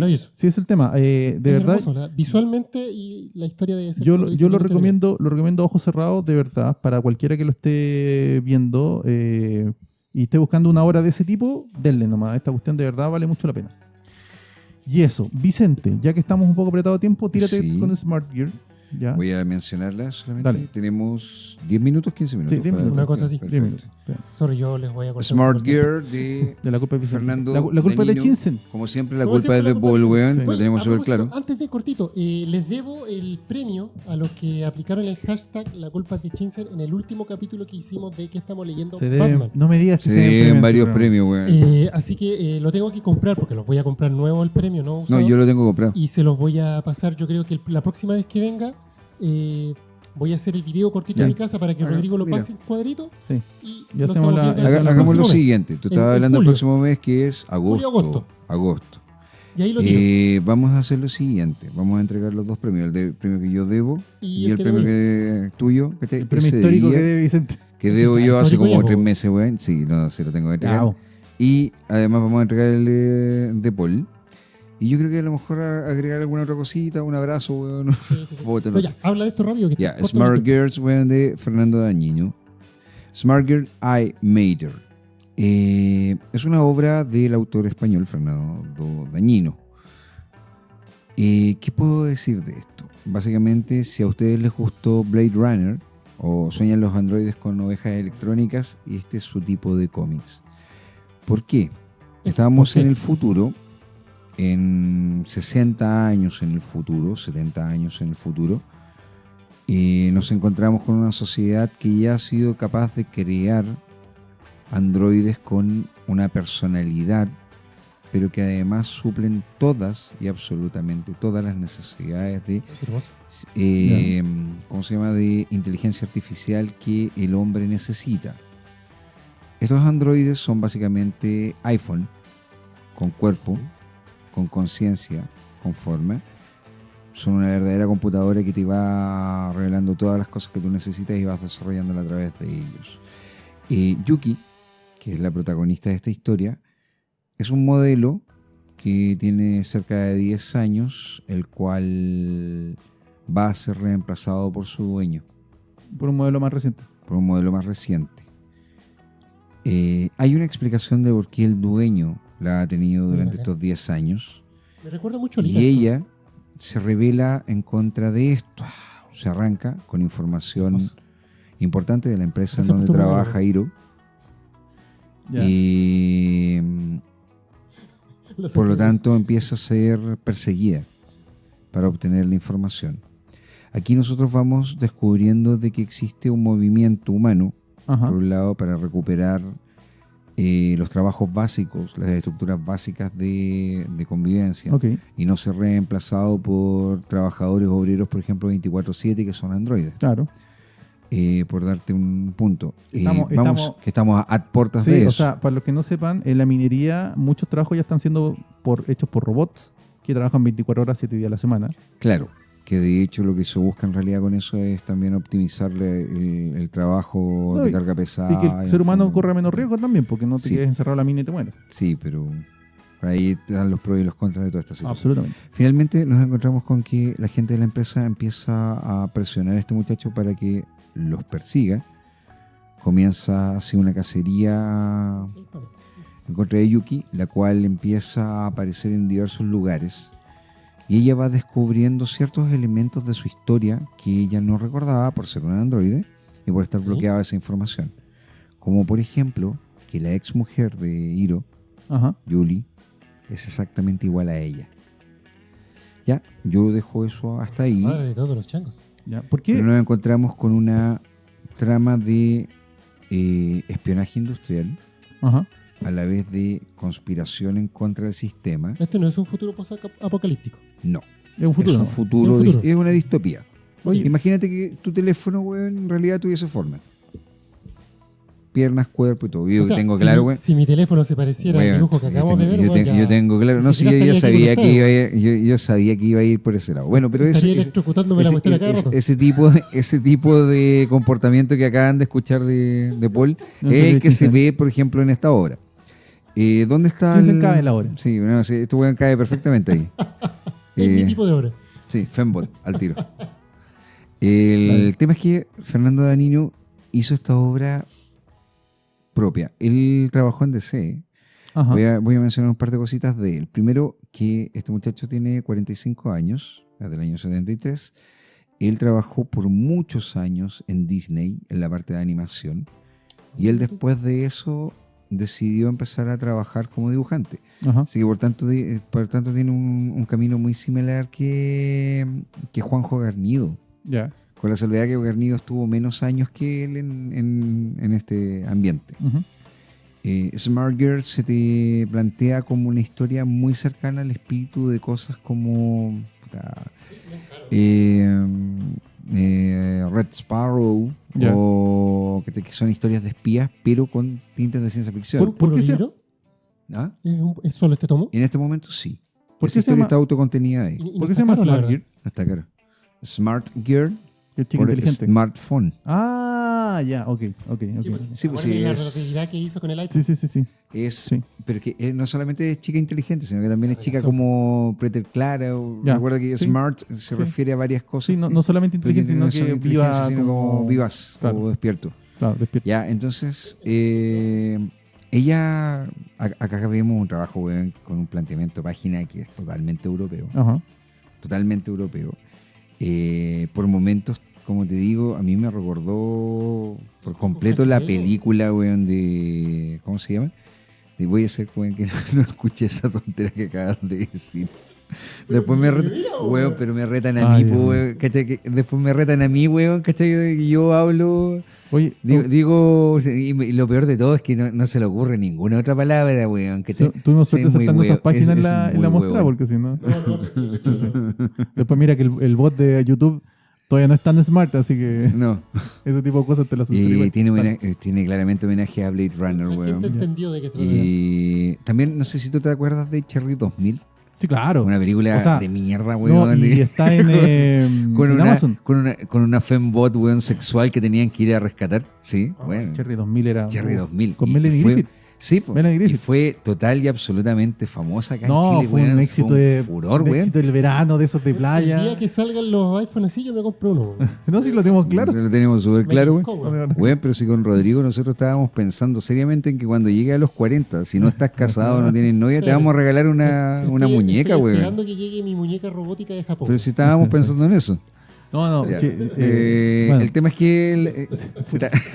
A ver, esta es una historia autocontenida en ese tomo. Autocontenida en este tomo, por lo menos este arco. Ya, hay posibilidad de que se pueda extender lo un más segundo probable tomo. Es que sí. Ya. Fernando trabaja de esa manera. Ojo, Fernando trabajó para DC en varias obras. Ya. De hecho, él dibujó Action Comics. Él dibujó también Escuadrón Suicida, hizo varios trabajos en DC. El tipo tiene tintes de Adam Hughes.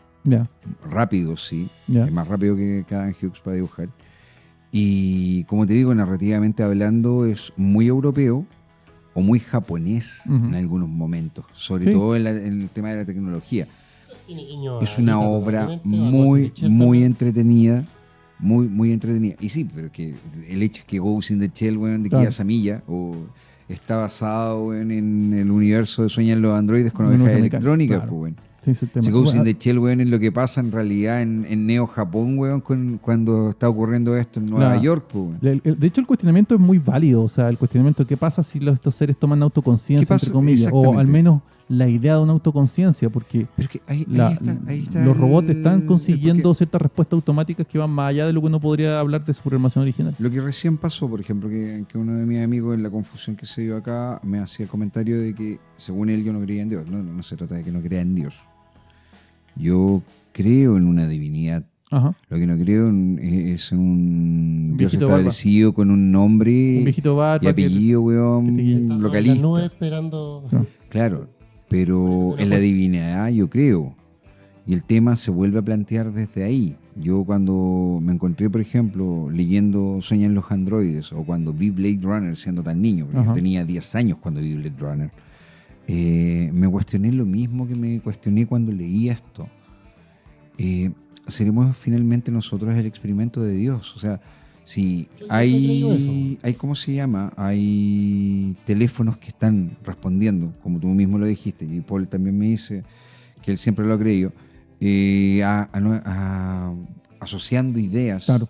Autodesarrollando una conciencia o un nivel de conciencia. Un nivel de conciencia suficiente como para responder automáticamente a ciertas cosas. ¿Me entiendes? Es que significa que en algún momento podrán tener más conciencia. Claro. Y se cuestionarán probablemente también si es que tienen almas o no. Sí. Ahora, bajo la premisa de la filosofía más base, el alma es precisamente... Nosotros tenemos alma porque somos conscientes de ello. Claro. No es que exista una en torno a la otra, porque si no fuésemos conscientes de ello daría lo mismo. Sí.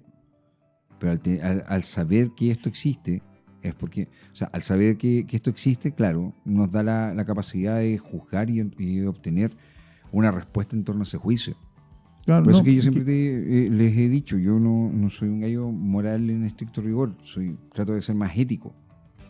Para mí la ética es lo que importa, que finalmente la ética es una línea que no es subjetiva. Sí. Gracias por tu regalo. Pero finalmente, a ver, el cuestionamiento es válido, pero vamos a la obra más directo. Y aquí a la obra, precisamente eso se da. Ella empieza a cuestionarse cuál es su rol en esta situación, porque se va viendo en este entramado, pero la verdadera historia o subtrama detrás de esto es si ella tiene conciencia absoluta de esto. Entiendo. ¿Por qué te lo digo? Porque, por ejemplo, hay partes en donde ella... hay partes en donde ella discute con su sistema de respuesta básico. Ella es consciente de quién es, de Yuki, pero a la vez tiene un sistema que es el sistema que habitualmente tienen todos los iPhones, tienen toda la tecnología de ese estilo, que ese sistema es el que te responde ante lo que tú le dices como usuario. ¿Me caché? Entonces ese sistema está en contra muchas veces de lo que ella está pensando hacer. Y por tanto, ese sistema en cierta forma funciona como moral.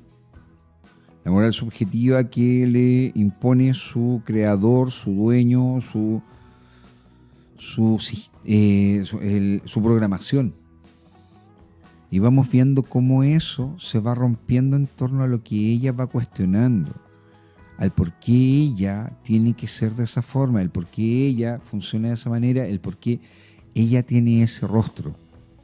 ¿Me entiendes? Entonces juega mucho con esas emociones. Ok, ¿a quién se lo recomiendas? Yo se lo recomiendo, mira, si ustedes fueron capaces de ver Blade Runner y les gustó Blade Runner, chicos, les gustó Neuromante o, por ejemplo, Johnny Mnemonic o A Scanner Darkly de Philip K. Dick, yo creo que es su obra. Ya.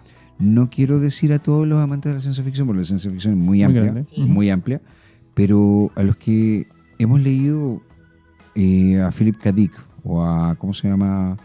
A Isaac Asimov, sobre todo los relatos de androides que él tiene, les podría gustar, en especial a los que nos ha gustado la obra de Philip K. Dick alguna vez. Maravilloso. Ya, chicos, vamos a dejarlo hasta aquí. Se están llamando. Tenemos problemas de horario, sentimos los inconvenientes técnicos que puedan manifestarse en el video final.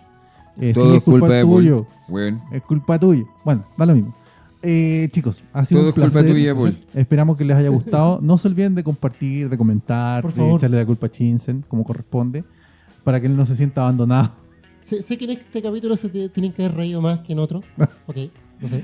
Sí, pero lo dicho, los otros te ganan, al menos vienen con todo leído, así que paso uno vienen con todo leído. Y no tienen excusa buena. Mi hermano estudió 2 semanas el Cuervo, viejo. Muchos cariños para tu hermano. Badía de verdad quiere tu puesto. No, sí. Tú te caes, vamos a entrar yo con creo Badía. que lo que podemos hacer es compartir. Además, el serrucho. Por ahí me dijeron que Badilla nos había invitado a su casa, así que yo quiero ir a comer un asado ya. Pero tú no vienes a los capítulos. No, si yo voy igual. Si es comida, yo voy. Claro. Ya, chicos, esperamos que lo hayan disfrutado. No se olviden comentar, no se olviden compartir. Y se viene nuestro asado. Sí, pues. Nos estamos viendo. Salud. Ya, nos vemos, chicos. Nos vemos, cuádrense. Chao.